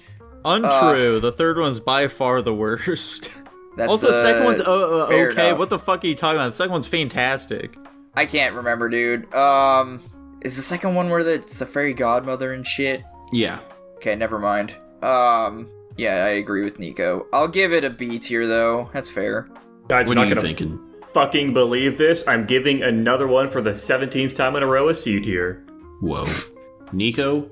Dude, that's a C tier. Oh, okay. Sounds like he's getting thrown into C tier for Shrek. Don't they do time travel in the third movie or some That's shit, the or is that the fourth fourth movie. movie? God damn it. They just Who can even can't. keep track? Nico. Alright, we're getting close to the end here. Simpsons. I'm gonna defer to Nico. I've seen Simpsons, but he's I'll also defer to an Nico. expert here. I love these dangle simps. You know, people say that, the golden era, it falls off after, season 9 or some bullshit like that. Honestly, it's still good up through, season 20. There's still, some good stuff. I was God. still having some laughs through that. After that is when things, really, really go downhill, though, and it becomes real monotonous. But, the more recent stuff is certainly better, and it has its moments, but still not, it still doesn't hold a candle to the fucking golden era, let's just say. The video games as well, Hit and Run, fantastic. People fucking love that one. It's alright. Yeah. The other games, not great. They have Simpsons, Backyard Slam Down, some bullshit wrestling. It might just be called Simpsons Wrestling. As well as, a fucking skateboarding game. Both horrendous, terrible, maybe some of the worst games ever fucking created. The beat 'em up. The Simpsons Hit and Run, peak. The Simpsons game, peak. They've got a decent arcade beat 'em up game I was as well. about to mention that one. The comics, I hear very good things about, too. The comics, I hear, are quite funny. People enjoy them a good deal. Bart has a blue shirt in those. The Simpsons movie I like. They're making a new movie that's coming out, I think, next year. I'll give Simpsons, a good B tier. I will accept a B tier as well, then. I also will accept a B tier. Yeah, I'm also saying B. I've got nostalgia for The Simpsons. It's got some, I think it's overall generally above average. Next up, we got Snoopy, representative of the Peanuts. I think the comic strip is often funny. I like, the Peanuts Halloween and the Peanuts Christmas or whatever. I guess I don't really think much about, the Peanuts. More than a lot of these are ones where I'm like, yeah, dude, they just fucking exist. Yeah. There they are. Look at them go. I feel fondly enough about them. I'll go B tier. I'm so... I don't know if I could be more indifferent. I say now, as I probably said that about some other things on this list. I acknowledge that Peanuts is good. It's, it's consistent with its quality, I suppose. But it's like you said, it's just kind of there. I'll give it a C. Some of you act like you know Snoopy, but he probably wouldn't even fuck with you, okay? I don't fucking care for the Peanuts at all. D tier. Damn. Yeah, they are just so whatever, and I don't remember anything about them, really, except for me finding them kind of boring, and that was me as a child, so I can only imagine they're not gonna hold up very well at this point. I'm saying D. I like their funny dances, though. Their dances are iconic. Their dances are pretty good. Sonic the Hedgehog. I think this has to be a D. What do you mean it has to be a D? The fuck is wrong with most you? of his games aren't very good, and most of his other media isn't very good. Sonic is like fucking base. What are you talking about? Tanner, can you think of any other cartoon character off the top of your head who has besmirched pedophilia, huh? What is the question here? Can you think of another cartoon What do you mean by character besmirched? who has besmirched pedophilia, who has said perhaps it's no good? Mm-hmm. Mario hasn't said a word about Steven it. For all we Universe. know, he's pro. Okay. You know, I do like Sonic Underground quite a bit, especially that theme song. Dude, I gotta say, I can acknowledge that there are a lot of lows for the Sonic franchise. However, Sonic Heroes, fucking loved that shit. Sonic Colors, I know is not a good pick. Also enjoyed that. That was a fun game. I liked that a lot. Sonic Battle Adventure and maybe not Battle Adventure 1, but Sonic Battle Adventure 2, like that was some good shit. I don't know. I like the Sonic older games, like those fast-paced like platformers. It just something about the flow feels nice. I played a fucking Sega. Actually, can I even include Sega Superstars Tennis? Nico, do you think that counts? Yeah, I'd say so. There we go. You got that. He's Dr. in a lot of the Robotnik's Mario. Mean Bean Machine, Tanner? What the fuck are you talking about? Sonic Pinball? Okay. You guys have convinced me to go up to C tier. Now, what are your rankings? Sonic All-Star Racing Transform. Nico loves that shit. He can't get enough That's a of it. video game, not a ranking. Yeah, I know. You know, the Sonic racing games, to be honest, like, I've been saying this for years now, okay? The Sonic racing games are solid, that they are, in fact, fucking quality. They may even be better than Mario Kart. And finally, with this newest Sonic game coming out, and because Mario Kart World was such a big disappointment, people are finally starting to see the light of day that, holy shit, this Sonic guy, he got some fucking wheels on him! B tier for Sonic. Sonic Riders. B tier's on top probably of that generous. as I'll say well. C tier for Sonic. Jesus. Yeah, I'm saying D tier. I'm gonna be more optimistic here. I'll say B tier. Fantastic. Sonic at C tier. C for Conic. Conic. Spider-Man, do I want to say he'll be representative of Marvel more generally? He's their most popular character. Is he? Yeah, by far. Like, it's Gotcha. not even close. God damn it, Tom Holland. It's definitely not his fault. Tobey Maguire. Spider-Man / Marvel more generally. I like Spider-Man. You know, yeah, Spider-Man actually, like, as I'm ruminating on it, Spider-Man doesn't have very many, like, really bad lows. Yeah, aren't his, like, all the PlayStation games, like, pretty solid? No. Yeah. Yeah. No? Yeah. Spider-Man 20X9, 90XX, 20XX? Spider-Man? I don't fucking know, man. I don't know. Marvel vs. Capcom, which maybe counts? No, I don't like side-scroll fighting games. Those are the best except for ones. Dragon What the Ball fuck are you Fighters, I talking guess. about? I like I like 3D Dragon Ball Arena Fighters. I like it when No, I don't. I like Dragon Ball Fighters. I just don't fucking like Street Fighter or Marvel vs. Capcom. I think that shit's stupid. I do like Spider-Man more than Iron Man, though. What the fuck is the difference? But anyway. What do you I'm mean, gonna what's go the difference? between, like, Dragon Ball Fighters and, like, Marvel vs. Capcom. I feel like the control inputs are less complicated, but maybe that's because I never gave them a chance. Probably. All I'm gonna saying go- is that Spider-Man's the first superhero that they dare to have be black, so I've got to go at least B tier for black. That can't be true, right? That's very funny. Is that true? I don't know if he was. I think the Flash got race swapped before him. What But about Green I'm gonna go Lantern? A tier for Spider-Man. Or Falcon. That's true. The Falcon, no. Damn. Or we're just talking about swapping in Never mind. Yes. What about that one superhero who was like a racist white guy, but in order to activate his powers, he had to like Shazam turn himself into a black man? That's very cool. I don't think he's older than like Wally West or. He's definitely not older than Jon Stewart. It's impossible to say. I'm gonna go A tier for Spider-Man. I'll also go A tier for Spider-Man.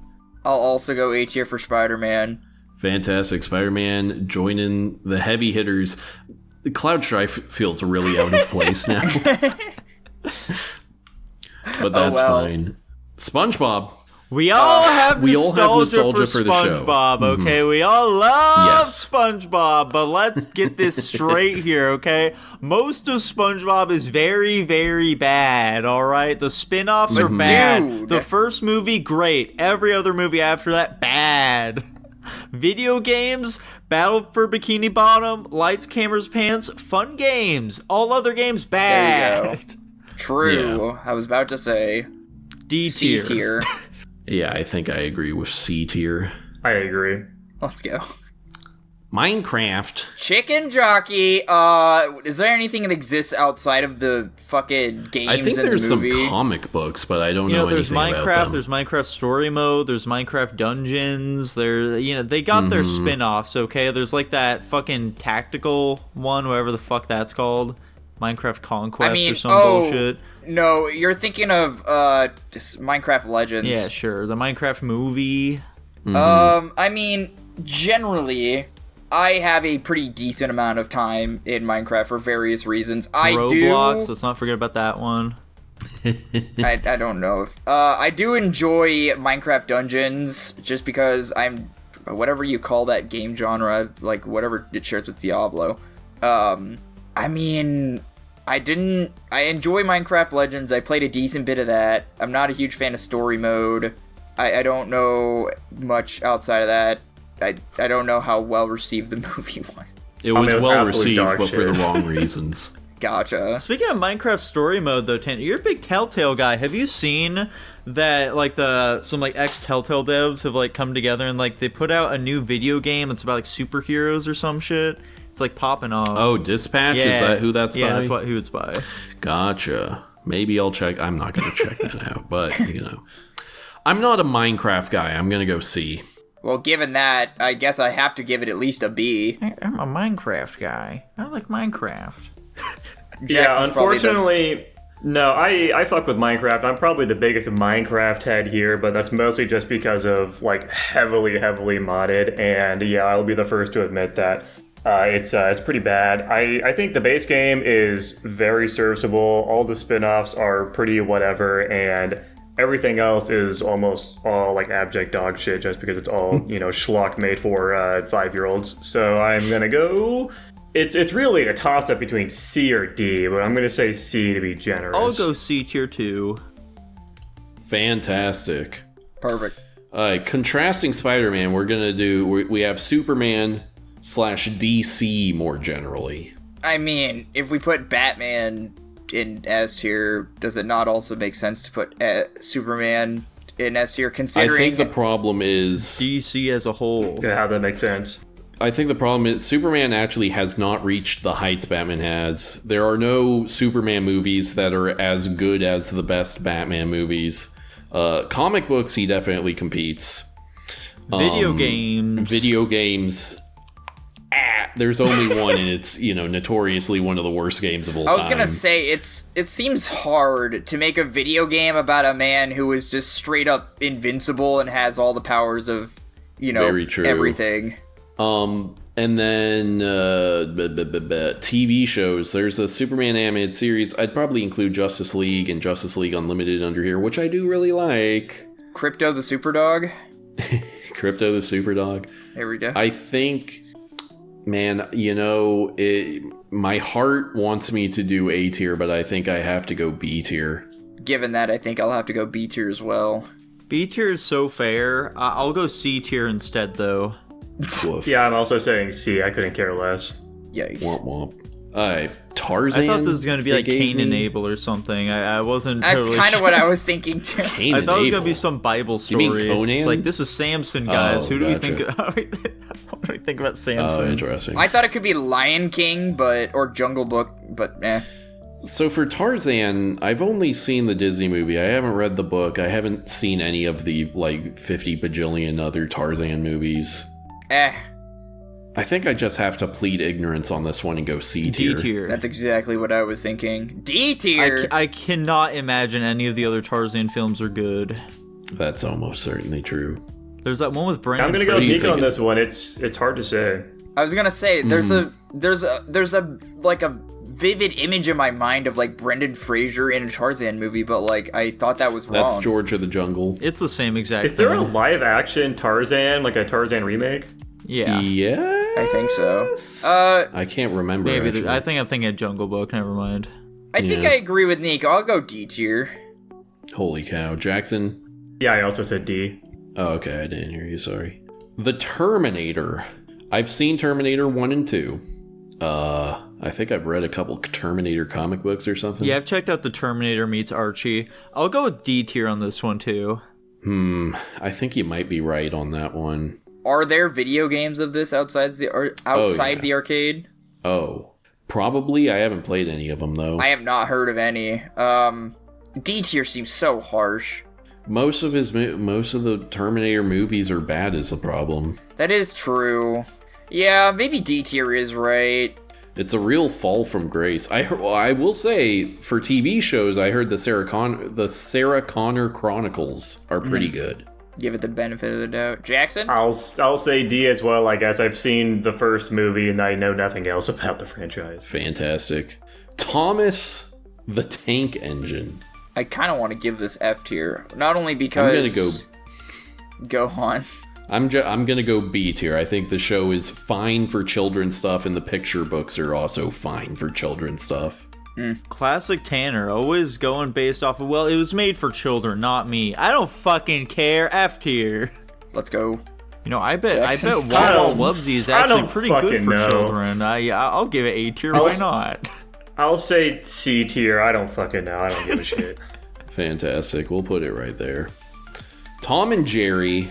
Tom and Jerry's like always me a some Tom and consistently Jerry. good time. I don't know if there's anything outside. I think there's like a couple movies that I haven't seen, but like they follow the same formula, I feel like, in any scenario. So like it's hard to go wrong. And I always enjoy Tom and Jerry. It's always a good time watching it.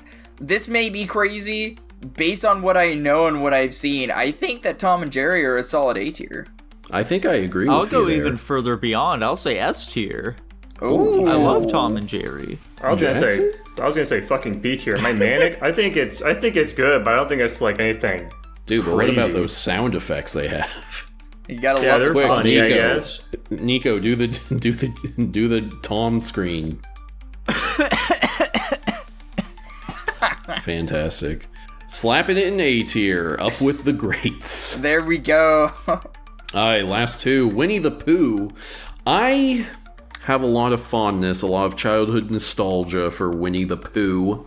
I don't. I think he has a couple platforming games that are strangely adequate, we'll say. I like the Tigger movie, the big Tigger movie. That is a good one. And I think he's a fun, cuddly little guy. I think I'm actually going to go B tier. B tier. Yeah, I'll go B tier. I think the quality of the shows is, good enough, and I think he's pretty recognizable just in general. But They're I all did not consider recognizable, Winnie the Dylan. That's Pooh. why they're on the tier list. I think in the grand scope of anyway, regardless. Yeah, I'm saying C tier. I used to think that Winnie the Pooh was like a classic little show that I definitely did enjoy as a child. And then when I was playing through Kingdom Hearts 3, I got to the Winnie the Pooh world, and I was like, man, these characters are fucking annoying. I hate all of them. I'm giving it D tier. Wait, do we Very funny. go back to the Winnie the Pooh world in 3? I Yeah. don't remember that. I guess I must have erased that portion out of my mind. That's crazy. Alright, last and possibly least, we have Wolverine, and we'll say he represents X-Men more generally as C well. tier. Isn't that also still just Marvel though? Yes, but I'm making the rules. Wolverine, he has a couple of pretty good movies. He has a lot of not very good movies. TV shows, I think, are generally kind of solid, actually. Comic books, I'm pretty sure up and down as well. Video games, I think he's reasonably strong in. I think... Oh man, I'm in between a B and a C. I don't know if like it mostly cancels itself out for me. He's a pretty cool character. I'll go B. Have you seen how strong Magneto and Storm are in Marvel vs. Capcom 2? They're fucking crazy, man. They're cracked as fuck. C tier. C tier. Fantastic. And folks, there you have it. Our big ranking of all the most popular characters and franchises of all time. Up in the S tier, we have Batman and Mario. I think a very predictable outcome, perhaps. Yeah. I don't know if we probably have a couple hot takes in there. I'd say a decent chunk of our D tiers are probably pretty hot takes. But aside from that, I feel pretty good about this one. Yeah, I don't think anyone will have problems with anything we had to say here whatsoever. They would never. Not at all. Yeah. Not looking at Dragon Ball at all. Speaking of dragging my balls on the ground. What the fuck? Speaking of dragons, fuck! Damn it, Tanner. I can't wait to drag some balls over on Guapish at the movies. Guapish at the movies. I repeat, total sexual abstinence. Jackson, what did we watch this week, fella? The Patreon pick this week, as requested by our lovely patron Tutbot, thank you for the request, was the 2022 film The Bob's Burgers Movie. And if you also want to get your movie into our queue, and by queue I mean raffle, I suppose, then go to guapish.com/Patreon or patreon.com/Guapish for $1 a month. Request a movie each month, and you might get lucky, just like Tutbot. Tanner, you want to give us the plot synopsis? Sure, I can do that. So, Bob's Burgers is all about Bob's Burgers. A sinkhole opens up in front of the Belcher household, and they discover a dead body in there, and they have to figure out who done it so they can reopen the restaurant or something. And there's a series of mysteries and trickeries, and they solve it all, and they are able to pay their rent on time. The end. Until the next payment. Fun fact, this was the first hand-drawn animated film by 20th Century Studios since The Simpsons movie. Oh. Bad fun fact. Oh, what's bad about that one? I think that's neat. I disagree. It's just kind of like, this is first thing since other thing. And it's not like a particularly crazy long time either, you know? Dude, it's like over 10 It's basically years. the same thing as if you said, this is how much it made in the box office. It's just kind of whatever to me, you know. It's just kind of like a little stat about it, rather than like a genuinely fun fact. Okay, fuck it. What did you rank it, buddy? I thought it was a good fun fact, Tanner. Thank For you. what it's worth. Dylan, where are you putting this one? I don't have my notes out. Somebody else say it. Currently, I'm at a B+. Whoa, I'm at an A-. I'm also an A-, Tanner. You guys did it faster. I gave it an A+. Fantastic. My overall thoughts?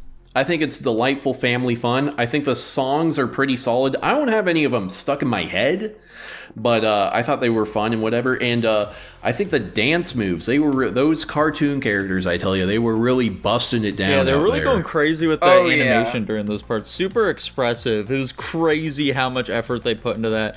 I was honestly shocked by how few songs there were in this, though. I was expecting to be like a musical, but there were like maybe 3 songs in the entire film. I mean, I was a big fan, personally. it might be the best musical we watch on Guapish at the movies. True. They were pretty Which is solid. a hot take, because I'm pretty sure we watched Phantom of the Opera, and people love that shit. Fuck that movie. I agree. I really appreciated the amount of effort that went into the animation and like the dances. I don't, along with Tanner, I don't have any of the songs stuck in my head, but I can definitely see the characters dancing in my head. I think them not lingering on things for too long is pretty solid. I know that the show is solid in general. They kind of just adapted that into the movie, and it's overall, you know, funny, good experience, you know? I think this is a movie that anybody could just sit down and enjoy personally. Yeah, I love how they don't try to go super big with it either, like a lot of these types of films tend to. Like, this isn't like an end of the world, the town is going to sink into the ocean because of like a vaguely European supervillain showing up. So the kids need to become like fucking undercover spies or some bullshit. It really sticks to its roots, and it feels more like just an extended episode of the show, which I appreciate a lot. With like the I like the nonchalantness. Yeah, all the characters were on point. Tina, fortunately, was not too obnoxious. I normally fucking hate her, but here she wasn't too terrible. I like that her conflict was interesting in that, like, it kind of does subvert the idea that you would have for her type of character, where it's like she's not like scared that, oh, he's gonna say no if I go ask him to be my summer boyfriend. No, she's scared he'll say yes. And it's like, fucking he might ruin her perception of what he's like in her head, which, like, that's also decently relatable, you know. Gene shockingly had very little to do, though. Like, his subplot was by far the least fleshed out, which was kind of a bummer. They gave a lot of screen time to Louise in this film. She was basically the main character. Which, true. I don't mind. I like Louise. I kind of would have liked it if, like, for like that big final section of the film, though, if like it was more of like the whole family coming together to like solve this problem rather than it's kind of just Louise saving the day. I think the comedy is funny. I like the style. It reminds me of British comedies where it's very dry and to the point. People are very monotone. I think it works because of that. Jackson, say that part again. No. Damn. I was just trying to... Guys, we found a comedy that Jackson likes. It's revolutionary. I've liked plenty of comedies here. I think the movie's funny. I think... I'm not crazy about the song segments. I think the songs are kind of bad, and I like that they forget that it's a musical. Big fan of that. It certainly helped. The scope of it, I agree with Nico. I'm glad they didn't do some fucking bombastic shit like the Simpsons movie, for example, even though I didn't like dislike the movie or anything. But I think it just made it really feel more true to life, I guess, but it still was a fun storyline. It felt very much like, you know, Bob's Burgers. Everyone was like so casual about everything, which I think adds to it a lot. Like, you know, like the fucking guy's like about to blow up the whole pier or some shit, and he keeps like fucking around with like the lighter just trying to get it to work. You know, there's a lot of like just tiny little moments like that stood out to me. But yeah, overall it's a solid comedy. I can't complain. It makes me want to go and watch the show again, because I did watch the show a while ago. I enjoyed it, but I haven't seen it for a very long time. Yeah, I haven't caught up with it recently either. It's been a few years since I last watched it, but I definitely enjoyed it a lot when I did. I can't wait for us to finally watch High School Musical, and Jackson is gonna fucking tear his ears out. Do any of us have any intentions of picking that movie? I could see Dylan picking it. Dude, I have younger sisters. You have no fucking idea what I had to suffer Is through. it on your list? Because that's the only scenario in which you pick it, no? While we wrap this up, I'll scan through it. I don't think so. Oh, thank God. He's gonna add it if it's not, though. Fantastic. I just might, Very dude. true. Alright, do we have any closing thoughts on the Bob's Burgers movie? Do we've had a couple, like Jackson had a few nitpicks. Do the rest of us have many negatives, really? No, mine was really just I would have preferred like the family to come together, and that like Gene felt like he didn't have enough to do. That was pretty much it. Yeah. I guess this was like a positive Nico said. I'm not saying this is a negative, but it was just like, it just did feel like an extended episode of Bob's Burgers. Which, like, no, he's saying it did. Yeah. Yeah. Okay, so you're saying you don't like that. I like I said, it's not a positive or a negative. I realize now, like, if I had no negatives with it, why is it not S tier? I guess if I was to say anything, it would be that. I guess. I don't really know. Okay. I mean, I don't think you necessarily have to have negatives for something to not be an S tier. Some things are just limited by what they are. I don't particularly have, like, exactly. too many negatives about, like, Surf's Up or something, but it's like... that doesn't mean it's like a fantastic film or whatever. Right. Anyway, I'm fine with sticking at my A minus. I'll stay at an A+. Yeah, I'm sticking at my B+. I think it's a good movie, and I think what really keeps it out of A for me is that, like, it is funny, but also it is pretty cringe at times, and it's not like super consistently funny. Like, it's funny, but like, you know, I wasn't fucking knocking my socks off like Monty Python. Yeah, it's or not something. like haha funny or something like that. Yeah, it's dry humor. You know, it's doing what it can. It's limited by what it is conceptually, and it, you know, regardless of my rank, it still lands at an A- overall. Fantastic. Sick. Anywho, my pick of the week was the 1973 film Invasion of the Bee Girls, which, as the name suggests, there is a town in which bee women are fucking dudes and killing them, absorbing their life force or some shit, and kidnapping more women to turn them into bee women. And there's people attempting to figure out what's going on, and it all comes to a close as they don't really figure it out and kind of just kill them all. Very true. Fun fact, this movie is in the public domain because no one bothered copywriting That's very funny. So Tanner, you can just like throw in a bunch of footage from the film right here then, and no one can do anything about it. Dude, that's so true. I can play the entire movie right now. It is all on YouTube. 4 hour Have it long playing in the episode. background as we give our review. There we go. Oh, wait, we have to give a ranking, I guess. I'm in between a D and a D minus. I am at a solid B. I'm at an F+. Dude, you do have a pretty solid D. My D, however, is a minus. Whoa. I said B. I said B for B girls. Holy You Yeah, said I don't care. D? You said you're saying D until further notice. Yeah, my overall thoughts are like this movie is a little funny, not for reasons they want you to think it's funny. Yeah. But it's mostly just really slow and stupid, and it doesn't make any sense. They don't and as explain Jackson anything. pointed out, the mystery is never really uncovered. The detective guy he figures out, oh, I need to go to this place, but he doesn't really know what the threat is at any point. And yeah, he just shows up and kills. He just fucking kills he them just all, shoots a which is fucking very panel and funny. that kills all of them. Yeah, no, they just go crazy. It ends very anticlimactically. They're like see this bee-brained or something. They can't figure out how to get out of that Yeah. trap. And what's funny is in the scene immediately after that, when they're back at the police station and they're breaking it down to the cop, he literally says, well, I still don't get their motivation. I'm like, yeah, none of us do. Yeah, None of us know what's happening or why. Thank you for stating that character in the film. That police officer is us. We were supposed to experience the movie as a vehicle through him. Yeah, I don't... I agree with everything. This movie is boring. The acting is 70s acting, so whatever. They don't explain anything. Like, they don't even explain how the men are dying. We're just like, yeah, they have sex with the women, and then... My assumption was they had, like, control over, like, bee swarms, and they died from being stung too much. But then, that doesn't actually happen halfway through the movie. Also, what, like, the tale that, like, one of the guys is gonna die in the first half of the movie is you hear a bunch of bees, and then they die. They kind of just drop that.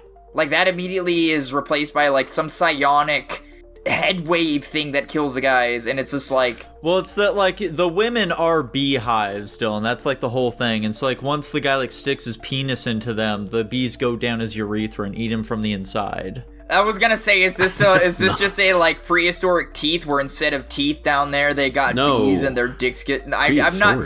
Just humor me for a second, Tanner, God damn it. Well, dude, I'm sorry, but it's just like they state over and over again that they die of exhaustion.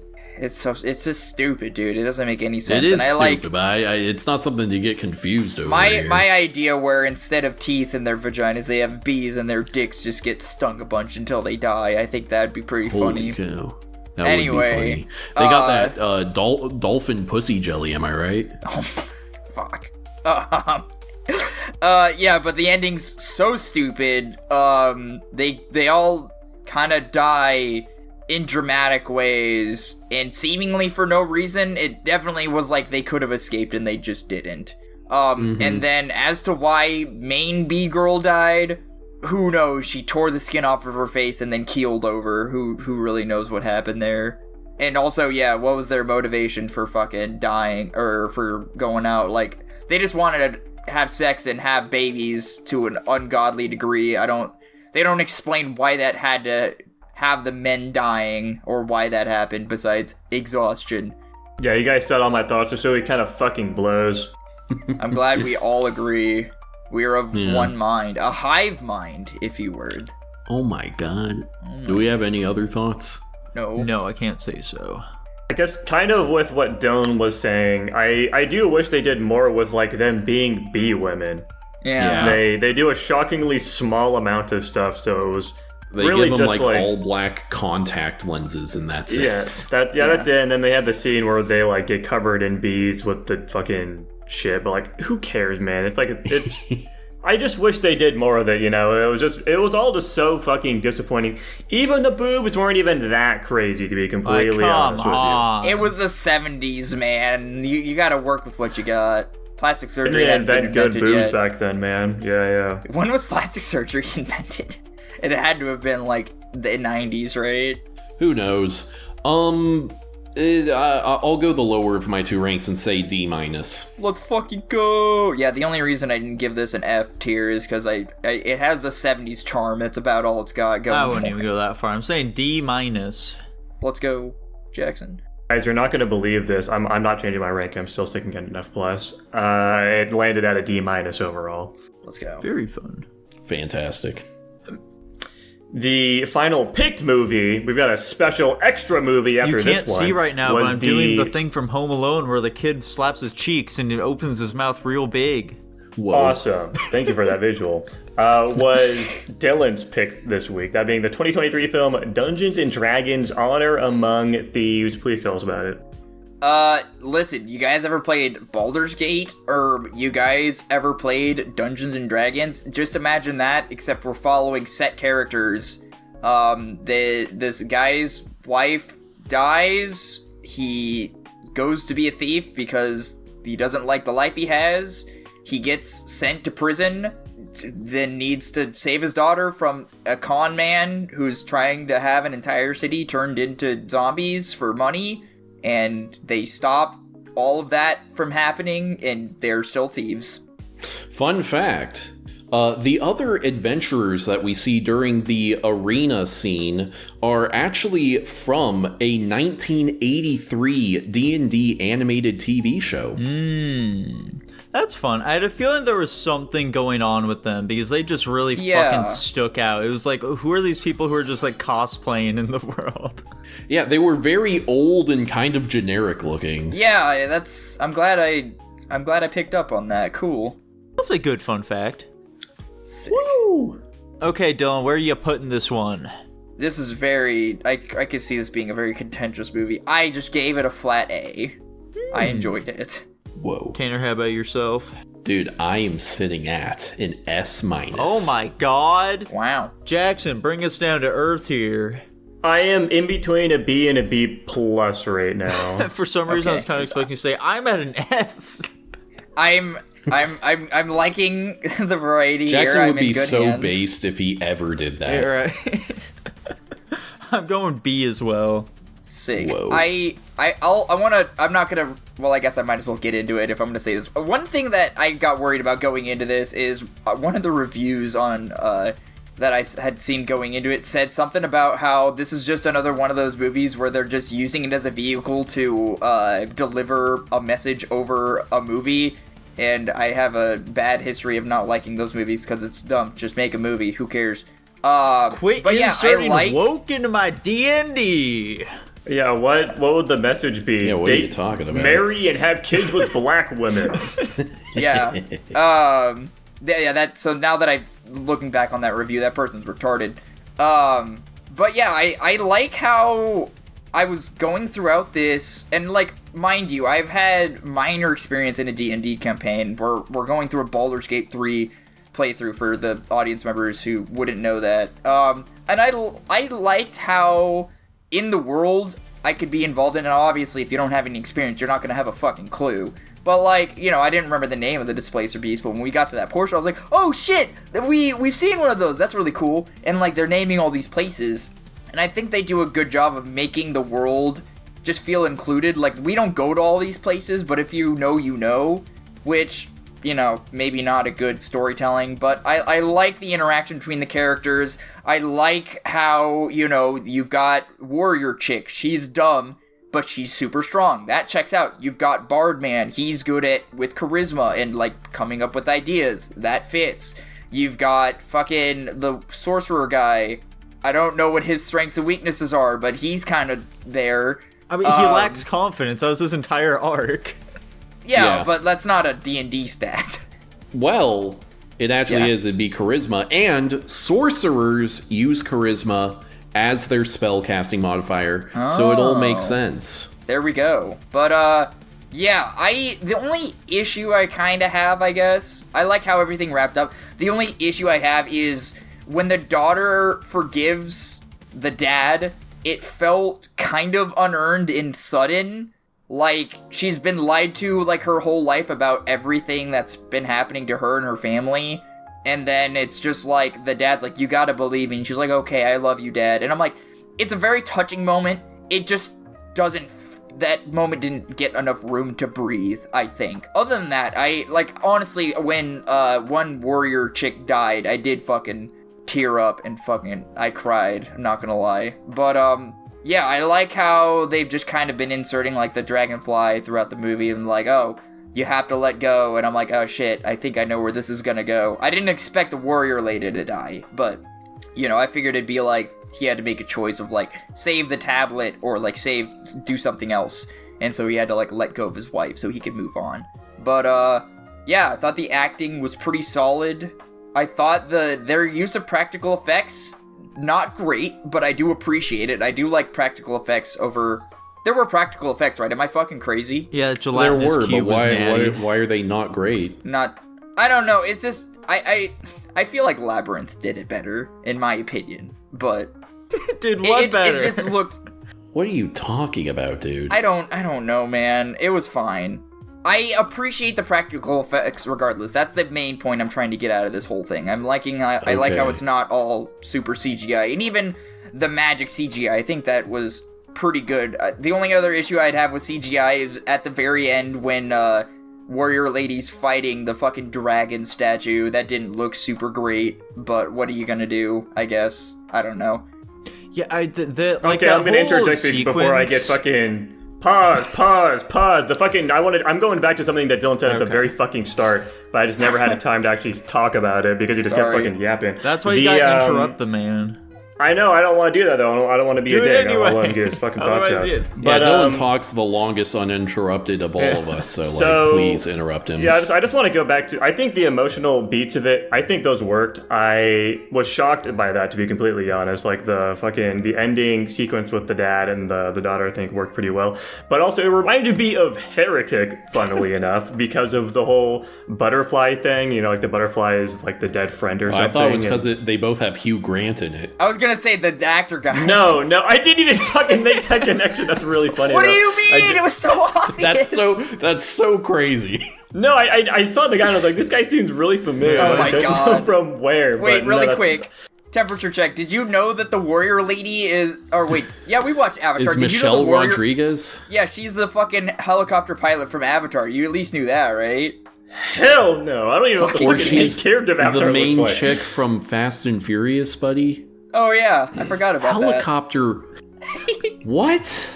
I forgot about Fast and Furious. Random helicopter pilot from fucking She's a main character. She's in like 80% of the movie. She's not a random. What the fuck are you talking about? Whatever, Jackson. Please continue, man. I'm sorry. All I was gonna say is the dragonfly thing landing on the axe or whatever it was. I can't even remember exactly how it happened. It did make me tear up a little bit too. It definitely got me.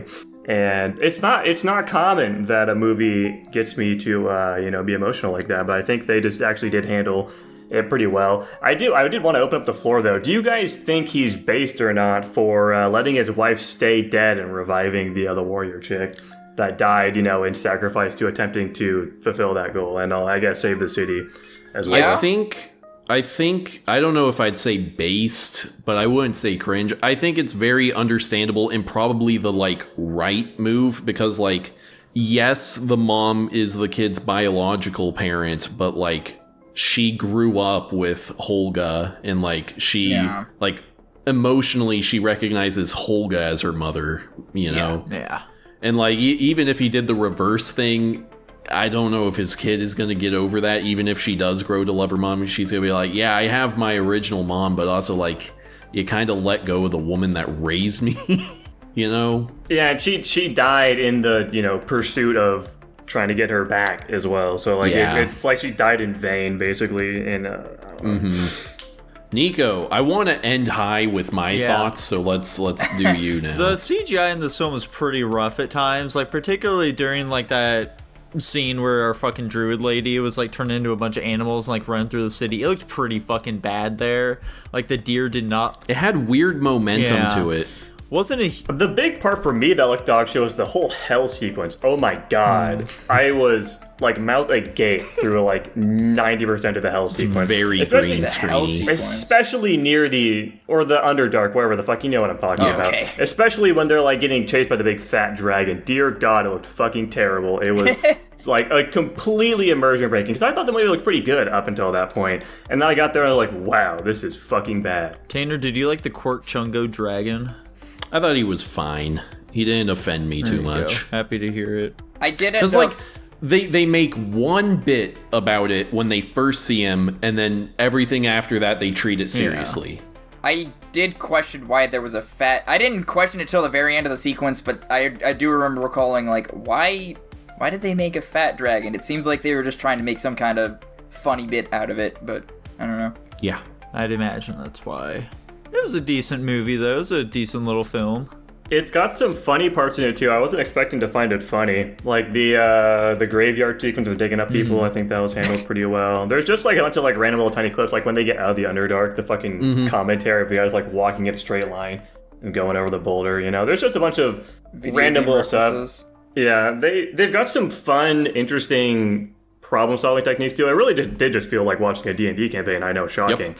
Oh, when they were, trying to go about doing different plans of getting into the vault, and they just keep going through all these different plans, and they're not working, but they're thinking on their, on their feet. It was fun, It felt very much like we were watching a D&D campaign. They're just kind of throwing shit at the wall and seeing what works, and it was a combination of things, which I think was just really entertaining to watch and felt very engaging.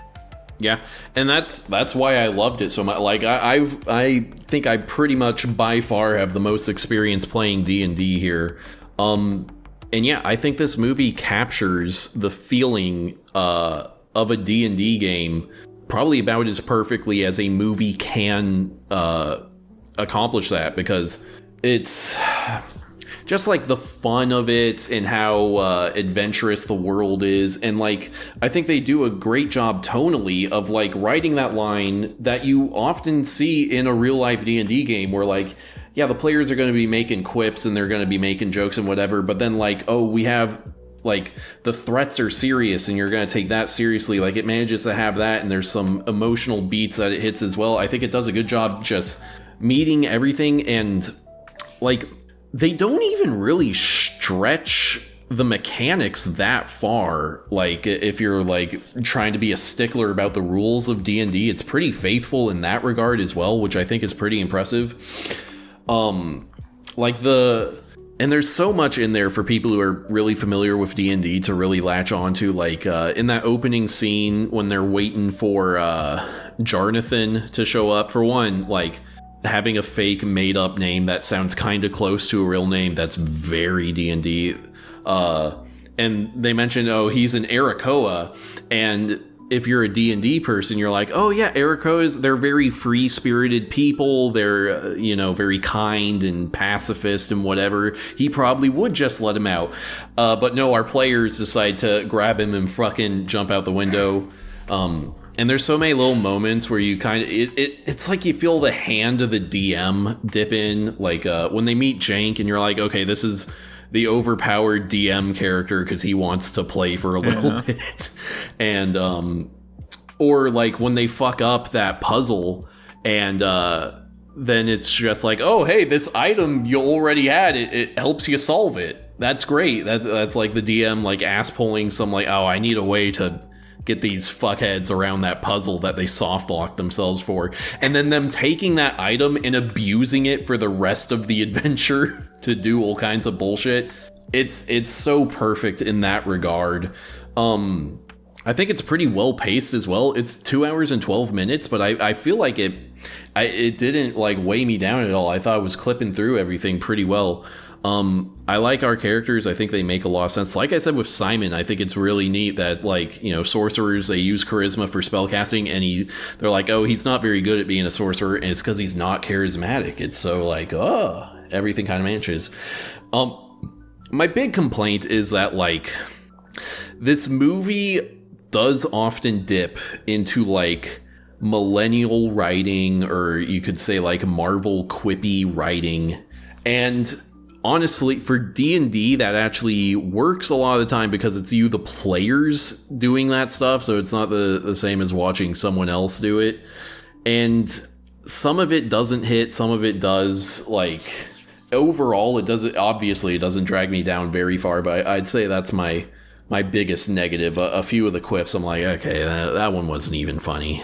Dude. I think I am with you, Tanner. My biggest gripe, too, was just with some of the writing. It is very millennial tier shit. It's pretty funny for the most part, but there are certainly some sections that are very cringe and pulling me out of it a bit. CG as well is not particularly grandiose, but it's a good time overall. Why'd they make the halfling just such a tiny man?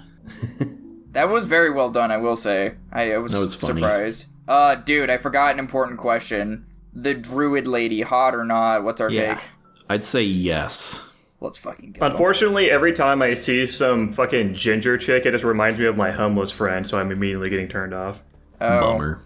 Damn. And one more thing about, like, the sort of dichotomy it has between, like, the more serious side of D&D and the more fun, lighthearted. I feel like they do that split throughout the film with everything. Like, I feel like our characters are kind of split that way, where, like, Edgin and Simon are a bit sillier, whereas Holga and Doric are more serious characters. And then with our two villains, we got, like, the charismatic, charming, like, funny guy, con man character, and then the fucking end of the world zombie plague sorcerer or whatever. Yeah. I think they just do a fun thing throughout there. And, Hugh Grant is, he's just great. I love watching that guy. Very funny. I like that bit he does. I mean, he's very funny throughout the whole time they first meet him again.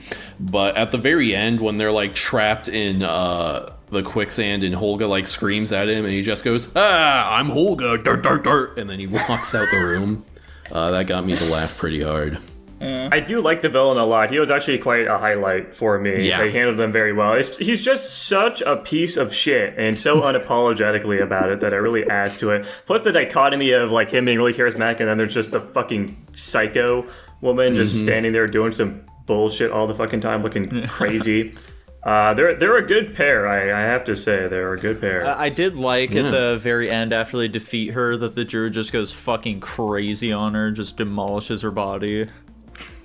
Oh, yeah, that's what I was gonna, like, put in, too, is, like, it was such, because you said something, this is a throwaway thing, you said something about Marvel quips, that was very much a Avengers-esque reference with her just fucking slamming the lady's body on the ground. I thought that was a little bit much, but I think it was a comedic charm, I think, that you had referred to with the rest of the movie.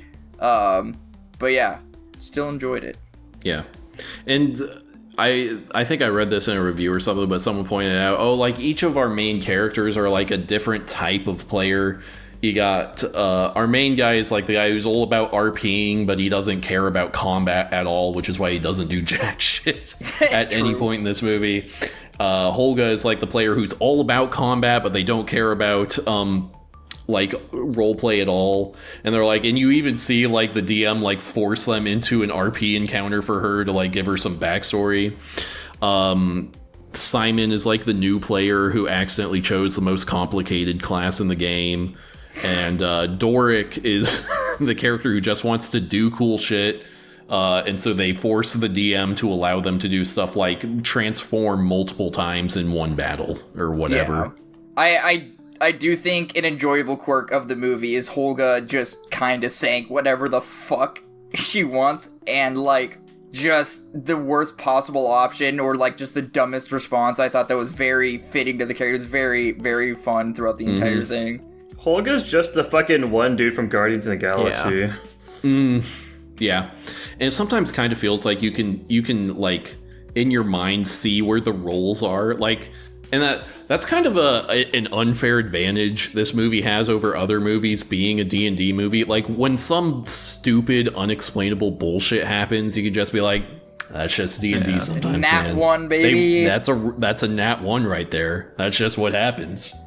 Or when they, pull something off completely, and probably like, listen, it's a Nat 20, it happens, That's just them being faithful to the source material, okay? I will It's not also, contrived in this film. I will also say there was a bit of it that was kind of just a funny line in it, but one thing that kind of set a story tone is when they were talking about how, like, oh, it's a door, can't you just whatever? And he's like, I love how people just assume magic is just the answer to everything. Like, there are limits. Like, you can't just do whatever the fuck you want with magic. Now, granted, there's a lot of shit you could do with magic, but I like how they at least set a realistic tone for the movie where, yes, magic is awesome and powerful, but there are, like, these limitations. Really cool. And in that regard, I'm glad they weren't doing the, like, really cheap comedy they could have done where they're, like, constantly pointing at stuff in the world and be like, isn't that fucking silly and stupid? The only one I can really think of is they do the bit with the speak to dead spell where it's like, hey, we can ask him 5 questions. And they're like, isn't that kind of arbitrary? He's like, I think that's the only one of those types of jokes they really do. And I appreciate that they didn't go for that low-hanging fruit. Yeah, that was a very funny bit. Wow, Holga, it looks like you were in a real rage right there.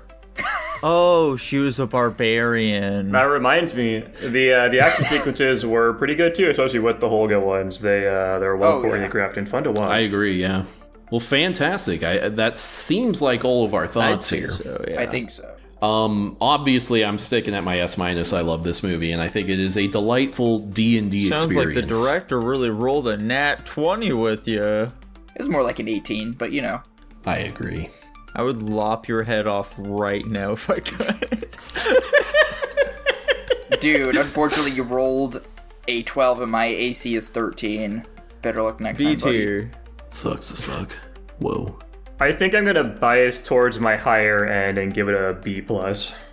Tanner, you've said a lot of things. You give me a lot to think about. I've been yapping this review. Is it S- for me now, though, is the big question. S- though, It's at least an A+ at the very least. Curious. I can change it later. I'll give it an S-. I'll join you. And it lands at a flat A overall. How exciting. Fantastic. And the final movie we watched this week was the in theaters, maybe not anymore, 2025 film Chainsaw Man, the movie, Reze Arc, Rezark, however you pronounce it. I think they said Reze. This is Nico's job to do a plot synopsis. Yeah, so this film, Reze, whatever the fuck they call her, this is covering the arc of the manga in which it's all about the bomb devil, folks. So our boy Denji, he goes on a date with Makima. It's pretty sweet. And he's like, damn, I fucking love Makima. She's the best. But then he ends up meeting this sweet other girl named Riz. That's what I'm going to call her because it's what I've always called her. And she's just fantastic, dude. She's just every teenage boy's dream. She's way into him, and he is fucking heart aflutter about this. But then they end up going to a cute little festival, and it turns out, oh, she's the bomb devil. She's here to fucking kill this man and get his heart. And hilarity ensues from there. Fun fact, this is MAPPA's first rated R film. What are you thinking, Jackson? Is that a good fun fact? It's pretty basic, but yeah, I think it's fine. Yeah, it's kind of fantastic. Unfortunately, there haven't been any director interviews or anything yet for them to pull fun facts from. So, and that's a bummer, dude. That's a bummer. Tanner, where are you ranking this film? You're the one I want to know about the most here. I am at a flat B. Jesus Christ, I am at a flat A. I'm at a flat S. Wow. Holy shit. It's literally just ascending as we go. Check Love that out. Now, I guess We're I was all very over the map surprised when we were halfway through this film and we were already getting to the fight scene because the end of the arc is basically there. So I was wondering what the fuck they were gonna do to fill the rest of the time. Turns out most of this film is fucking dope ass action and I loved it. I was a huge fan. Phenomenal animation. Holy shit, the fight choreography was off the charts in this film. There were like so many creative shots and stunning moments. It was just a true feast for the eyes. I agree. The sound design too, coupled with it, was absolutely fantastic as well. All the fucking like noise it makes when she's like snapping and doing a bomb explosion or something. So good. The music coupled with everything added to the intensity of it a lot and the emotional impact of a lot of scenes. From an artistic standpoint, this movie is off the fucking rails, and it's just incredible in that standpoint. Absolutely. Like that part where like Denji's just completely shredding the Typhoon Devil, that was super satisfying. Rei's just lighting up the sky with fireworks was gorgeous. It was really captivating all around. Tanner, why'd you hate this movie? Yeah, I guess I'm in my hater arc here. I think the main thing that has me only at a B is I think it's very good, but like as you point out, like half the movie is action, and I wasn't that impressed by it. I think this might just be a consequence of like we've been spoiled with a lot of really good looking anime action scenes within the last couple of years, but like I didn't feel it did anything that like blew me away or like, you know, went above and beyond stuff I've seen in like, you know, like what Bakugo does in My Hero Academia, or, you know, a fucking One Punch Man fight scene, or like it just didn't really impress me all that much. It felt like stuff I've seen before, or like the Sukuna versus I think Jogo fight at the end of Jujutsu Kaisen.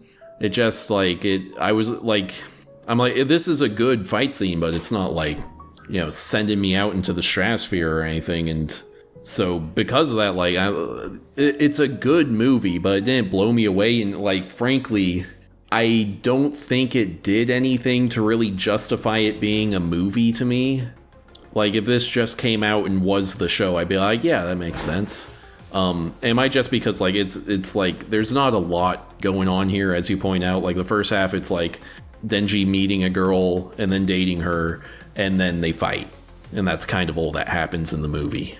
Unfortunately, because it is basically a season 2 of it, a lot of what it is because of things that happened earlier on. We've got a ton of setup that's just not there from the anime. We've all seen the anime, so this is unsurprising, but we start at a standpoint with Denji's character, and we go into Ri's introducing herself into his life with that knowledge. So there's a lot of like setup that gets kind of cleaned up. The intro sequence, like the first half of the movie, I think does a good job of just explaining to the audience maybe that hasn't watched the anime, because I think this is a pretty self-contained story, and I think that's realistically why it was adapted as a movie, because if they had this as like part of this anime, it'd be like a weird like fucking 6-episode thing and then going back to it, which I don't think would work. I think this works much better as a movie, so I'm not really in agreement with you there at all. But I immediately got lost with what I was trying to say. God fucking damn it. But TLDR is there's just a lot of setup that goes into it, but I think the first half does a good job of setting up and I guess introducing the audience maybe to what Chainsaw Man is as a whole. We get to learn about like the general cast and crew in interesting ways. We get to learn a bit more about Aki and Angel and just like the setup of these fiends collaborating with people. They do a good job of just explaining more about Denji's character. We get a bit more of the dynamic between Makima and Denji. There's a lot of just character building that happens here that's very important too.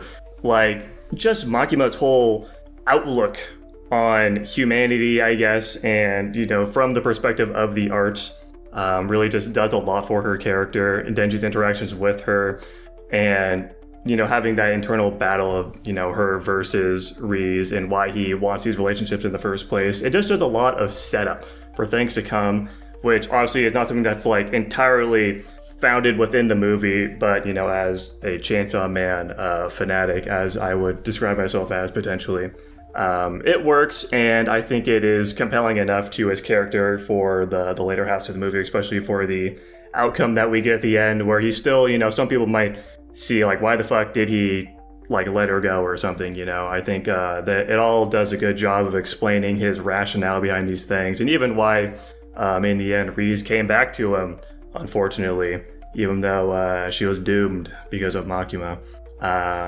Yeah, I think it's all very important world building, and I think it's interesting you're not like blown away by the action, because I've seen a lot of really good fucking action. This was some really good fucking action.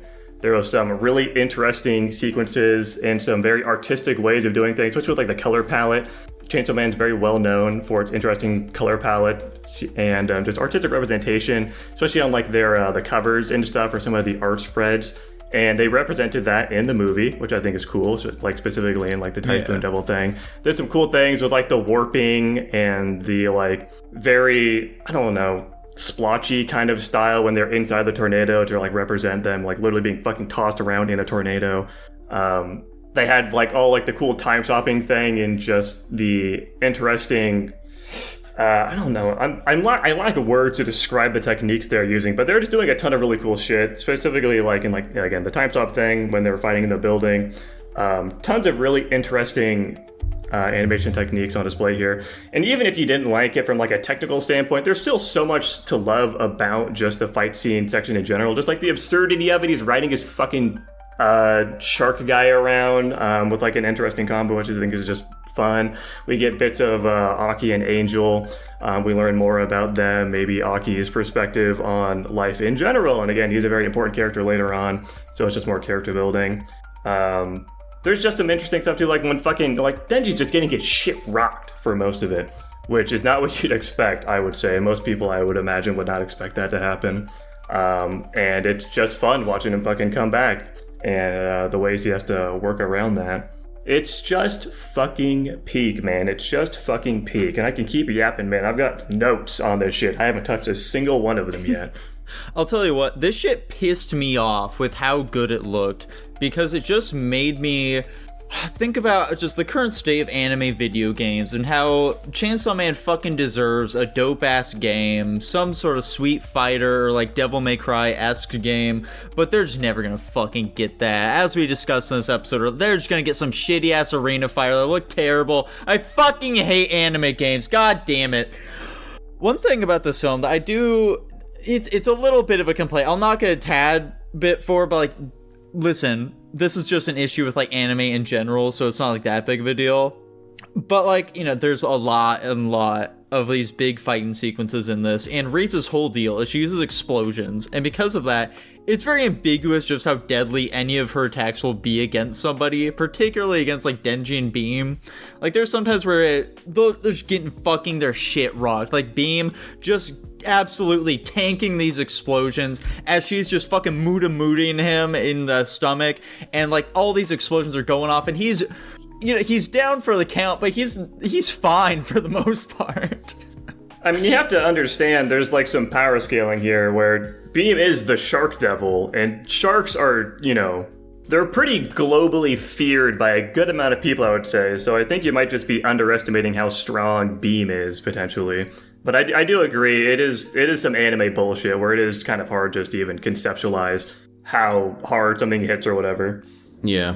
Let me save your life real quick. Commenters, back off. Jackson knows he's the shark fiend, not the shark devil. Yeah. I got a lore question. So, like, Denji being a not fiend, like, human devil hybrid thing is, treated in the show as, like, this massively unique thing that has never happened, but we've now seen two of them pretty early on in sort of what I assume is the manga's total thing. What's up with that? I mean, the big thing here is it's not like a survivorship bias thing, but basically Denji is an abnormality. Hybrids are not common. They are still a big rarity, but the fact is that everybody wants fucking Pochita's heart. We still don't know why, of course. And because of that, a lot of people are sending, their strongest soldier type of things. And that's why we're seeing a lot of hybrids, because they're very strong, generally speaking. So because of him, we're seeing a lot more of them, I guess. That's how you could look at it. Gotcha. Okay. Lore question for you guys. Who do you think would win in a fight, Bakugo or Riz? I've been reliably informed that Bakugo sweeps. I've been reliably informed of the exact opposite. Sounds like I'm the tiebreaker then. So let's see here. Does Bakugo die at the end of My Hero Academia? I don't remember if he does or not. I guess... Consider, Riz also can't really die if she has means of regenerating, which Bakugo cannot. Yeah, but, like... So Riz can, like, die, but she'll come back is the thing.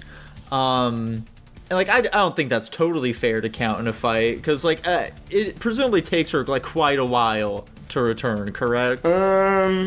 I mean, if it's something like Denji, I mean, they're both hybrids, you could assume potentially they have similar regeneration abilities. He can, you know, with a single fucking human, basically regenerate himself from basically nothing. You know, I'll give it to Riz, why not? Whoa. Well, there we go. Ding, ding, ding. Riz wins. Another W.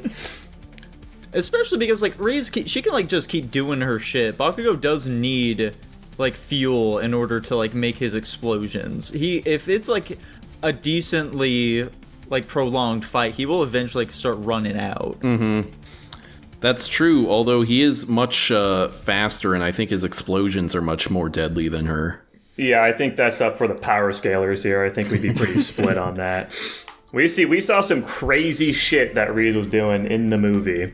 And also, just like with her speed and with the scale of her explosions. So yeah, it's really hard to say. Dude, we've seen Bakugo basically teleport. I mean, we've seen her basically do the exact same shit. We all saw the time stop sequence in the building. Yeah, there's the time stop sequence, man. You can't forget about that. Yeah, she is obscenely That's true. fast. Regardless, we're getting off track here.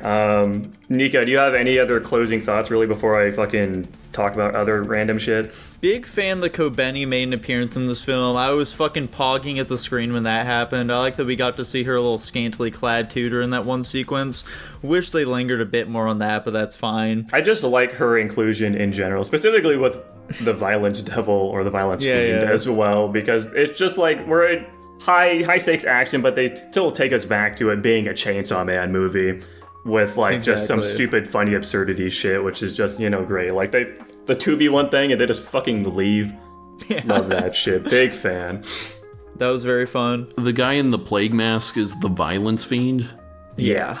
How come he doesn't seem very strong? I feel like fear of violence should be... Well, the big thing is that he's limited with the gas mask. I think they're like constantly gassing him in some way. I think they explained it in season 1 a bit, but like if he takes off the gas mask, it's basically like his limiter. But they don't want to do that because he would, you know, fucking cause mayhem, and they don't want that to happen. Gotcha, interesting. Yeah. I was just about to say something, but god damn, you guys interrupted me. This is why you're never supposed to interrupt me. Interrupt Dylan instead! Fuck! Anyway, it's time to talk about my tons of little tiny things the movie does that I am a big fan of. I think the biggest thing here is one of the things I liked a lot about the manga section of this arc was just the horror aspect of it. And I think they do that really, really well in this too, specifically with Riz initially going on the, I guess the attack against Denji and then trying to get him back from like the Devil Hunters training facility was so fucking good.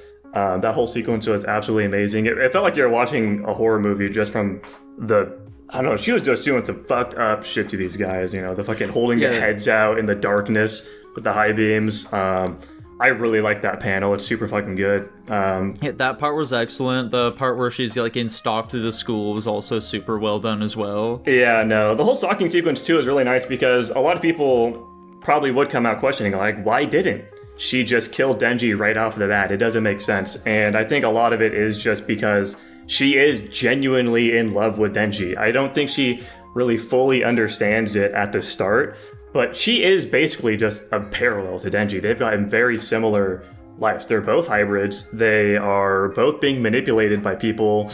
They are totally just puppets of something much bigger than they are. And they're both just young kids that didn't really get a childhood at all, and they find connection in that, and I think it's really beautiful and really well done, and speaks a lot to both their characters, because like she literally is just fucking Denji in a different scenario, and they're kind of perfect for each other in that, and that's why it's so tragic what happens, is because she realizes the, you know, desperate nature of her situation the second she learns about Makima, and you know, fucking seals herself because of that. But other stuff. The pool sequence, absolutely fantastic. Probably one of my favorite sequences in the entire movie. The music in this, again, I already spoke about it, but it's fucking gorgeous. I really like Iris Out, the song they play in the ending sequence. That's Jane Doe. I like Jane Doe a lot. I'm not crazy about Iris Out. That's the intro one. In the Pool is literally the song they play when they're in the pool, and I think that song's beautiful. Got on my playlist. Big fan. The whole sequence is fantastic. Super well done. And it does add another thing. In the manga, I don't think she teaches him how to swim, so it really does just, again, paint more that she is genuinely interested in him, and she's having a fun time. She doesn't want to do it, but, she's got it. And I think she was genuine about wanting to run off somewhere, because I do believe she had that contact, but she realizes that because of Makima, there's just no point. They're both gonna fucking die anyways, presumably.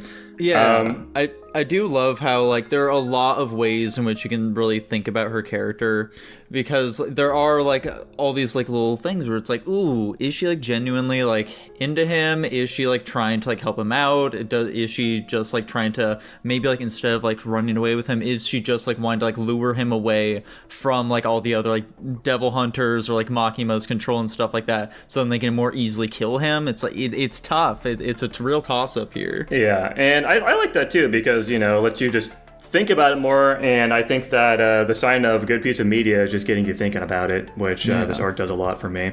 Another thing, during the pool sequence that I've spoken so highly of, they're not constantly, but pretty frequently they're going back and forth between the picture of the spider and the butterfly that's caught in its web. And there's a lot of different ways you can interpret that sequence. The obvious sign that a lot of people would go and look at is, like, obviously the spider is Riz and Denji's the butterfly, and they're like, this is just some really fucking lowbrow, not so subtle, haha, yeah, look at he's caught in her web, haha, look how smart the movie is. But no, there's a ton of different ways you can look at it. You could just look at it really fucking bare bones, like it is, in fact, just, Denji caught in Riz's web. There's a fun interpretation there because the butterfly is poisonous to the spider, so they kill each other because of this situation. You could also look at it as Makima catching them, so they're the butterfly and Makima's the spider. And also leading credence to that is, I don't have evidence of this right now, but, you can go look it up. There is a massive amount of circles and just, like, circular shots in this movie, as people have pointed out, that basically just show in short terms, it just highlights that Makima is in fact just watching them the entirety of what they're doing. It's like they just frame things constantly, with her eyes, the fucking hypnotic, like, multi-ringed thing. They're constantly doing that, and leads to the ending sequence when Makima catches Riz right before he gets to her. They were fucked from the start. There was basically the entirety of it was pointless, unfortunately. I do like the shot too, where she, like, gets caught out by the murderer before she goes and fucking rocks his shit when she's just standing in the rain, eye twitching. I love that shot. It's really good. There's a lot of different interpretations of that too. Like, you could see it as her just genuinely being mad about her date basically with Denji being ruined by this fucking dickhead.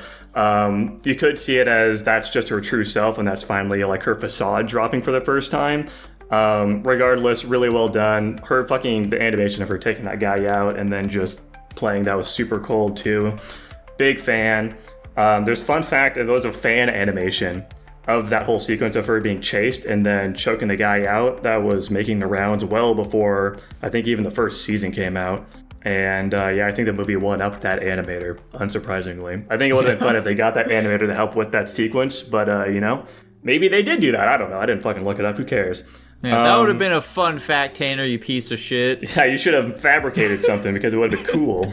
And I've got one minor thing. I've got tons to talk about this movie. I'll attempt to keep it short. One other thing is some people might be like, why was Aki so fucked up about Angel being swept away? They didn't seem like they were very close or anything, but you could look at it as him almost having, like, PTSD about his situation with his family, where the gun devil just blew away their entire house and fucking killed his entire family.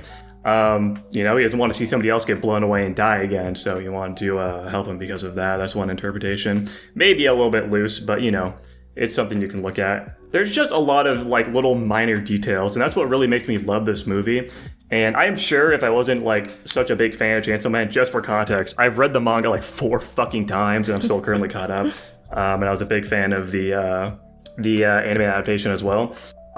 This almost makes me feel like some, no offense, but it makes me feel like fucking Dylan watching a Godzilla movie. And it's like, is this movie actually this good, or am I just so deep into it that like I'm being blinded by it? But I'm going to go into the assumption that I'm not being blinded by it, because there is just genuinely so much care and thought put into everything with this movie, from the animation, just down to little tiny details in the writing and character expressions. It's just fantastic. I have very little flaw with it, to be honest. Mm-hmm. You might be saying, why not S+? Because I don't think it's S+. Get fucked, get bent. And I thought it was absolutely fantastic. I wanted to watch it again, but I just couldn't find the time. And unfortunately, It's already out of fucking theaters, god fucking damn it. I might actually buy this one in Blu-ray. I don't really buy physical media, but I might buy this one in Blu-ray. There you go. It is very funny that immediately after I said in our D&D review, I just want Jackson to once be the guy who's like super hyped on something, and then we immediately got that one. Hell yeah. We just need to watch more anime, Tanner. It has been a while since we've seen an anime movie. I don't know if that's true, buddy. I also don't know if that's true. It feels like it's been a while. I'm gonna pick The Girl Who Leapt Through Time next. Hell yeah, that's been on your list for a while. Yes. Anywho, do you guys have any other final thoughts here? I like that during that pool scene, that like, despite Reese being like completely nude and shit there, it still doesn't feel like particularly like tantalizing or anything like that. It's more of like a just very beautiful scene and slightly haunting. Why would a 17-year-old girl be tantalizing, Nico? Because she's actually like 53. Buster? Jackson, if you did like genuinely meet a woman who was like 1,000 years old, but she just looked like she was about your age, would you be down with dating her? I mean, I wouldn't fucking believe her, so I guess so. She takes you to the Smithsonian and you see that she's like Forrest Gump. She's been in like every big and notable historical event that's ever occurred. She's just like in photos and stuff with presidents. I haven't seen Forrest Gump, so I have no idea what the fuck you're talking about. Maybe that's a spoiler. I mean, I just assume the genes are crazy on her mom's side or something. Okay. So it's just like her family tradition is to be in every historical event ever. It's a hell of a tradition. I guess too. Yeah, with that, I guess one minor other thing too with the pool scene. Once again, love that scene. Like Nico said, they do it in a really tasteful way, and they don't sexualize it at all. It's really beautiful, honestly. And one of the criticisms I saw people giving this movie a lot was that it's just fucking generic Gooner slop. Which, like, what the fuck are these people talking about? The one, Dude, like, it has the pool's, a woman in it. Yeah, it has a naked woman in it. Ah! Fun fact, every single time a woman's naked, it's Gooner slop. You can't have nudity without it being Gooner slop, fun fact. It's just fucking stupid. Like, the only, like, real thing you could point at being just, like, actual fan service is just the scene where he's imagining the girls in, like, lingerie or something. That's really it, but, like, I mean, it makes sense. He's thinking about him. It's the boy, it's a young boy's mind. Denji is a gooner. Yeah, Denji literally is a gooner. I do like that fucking angel in that as well. Big fan, that's funny as hell. Like, balance it out. Mm-hmm. Oh. Anyways, I'm done yapping. I'm still at my S, unsurprisingly. Fantastic, dude.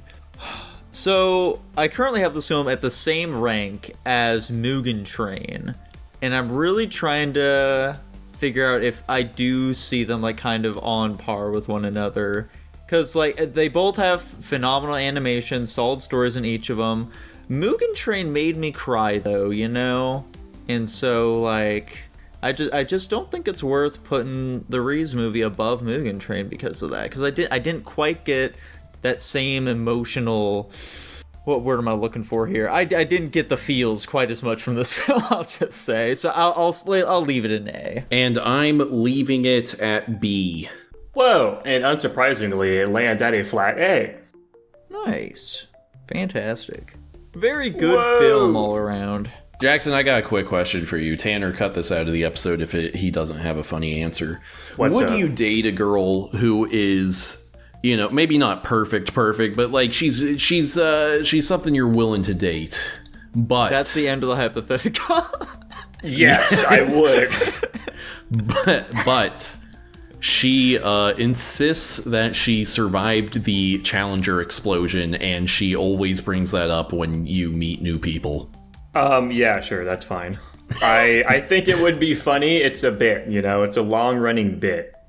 Okay. And if anything, it's a nice conversation starter, I suppose. Yeah, there you go. You'd be like, did you know Big Bird was actually supposed to be in that explosion? Mm-hmm. Whoa. Unlike me, who actually was. That's right. Just Movies. Digger a hole. Yeah. Whoa! What are you guys picking? All right, so I have gotten through nearly all of the films I had highlighted. And so there are two I'm kind of flipping between. I think I'm going to go with the one that's more relevant to today's episode. I'm going to be picking Barbie. Whoa. Holy cow. Yeah. It's about time. We're finally checking her out. I, for my part, am going to be picking the 1992 film, The Wicked City. Is this the live action version? Oh, yeah. Oh, boy.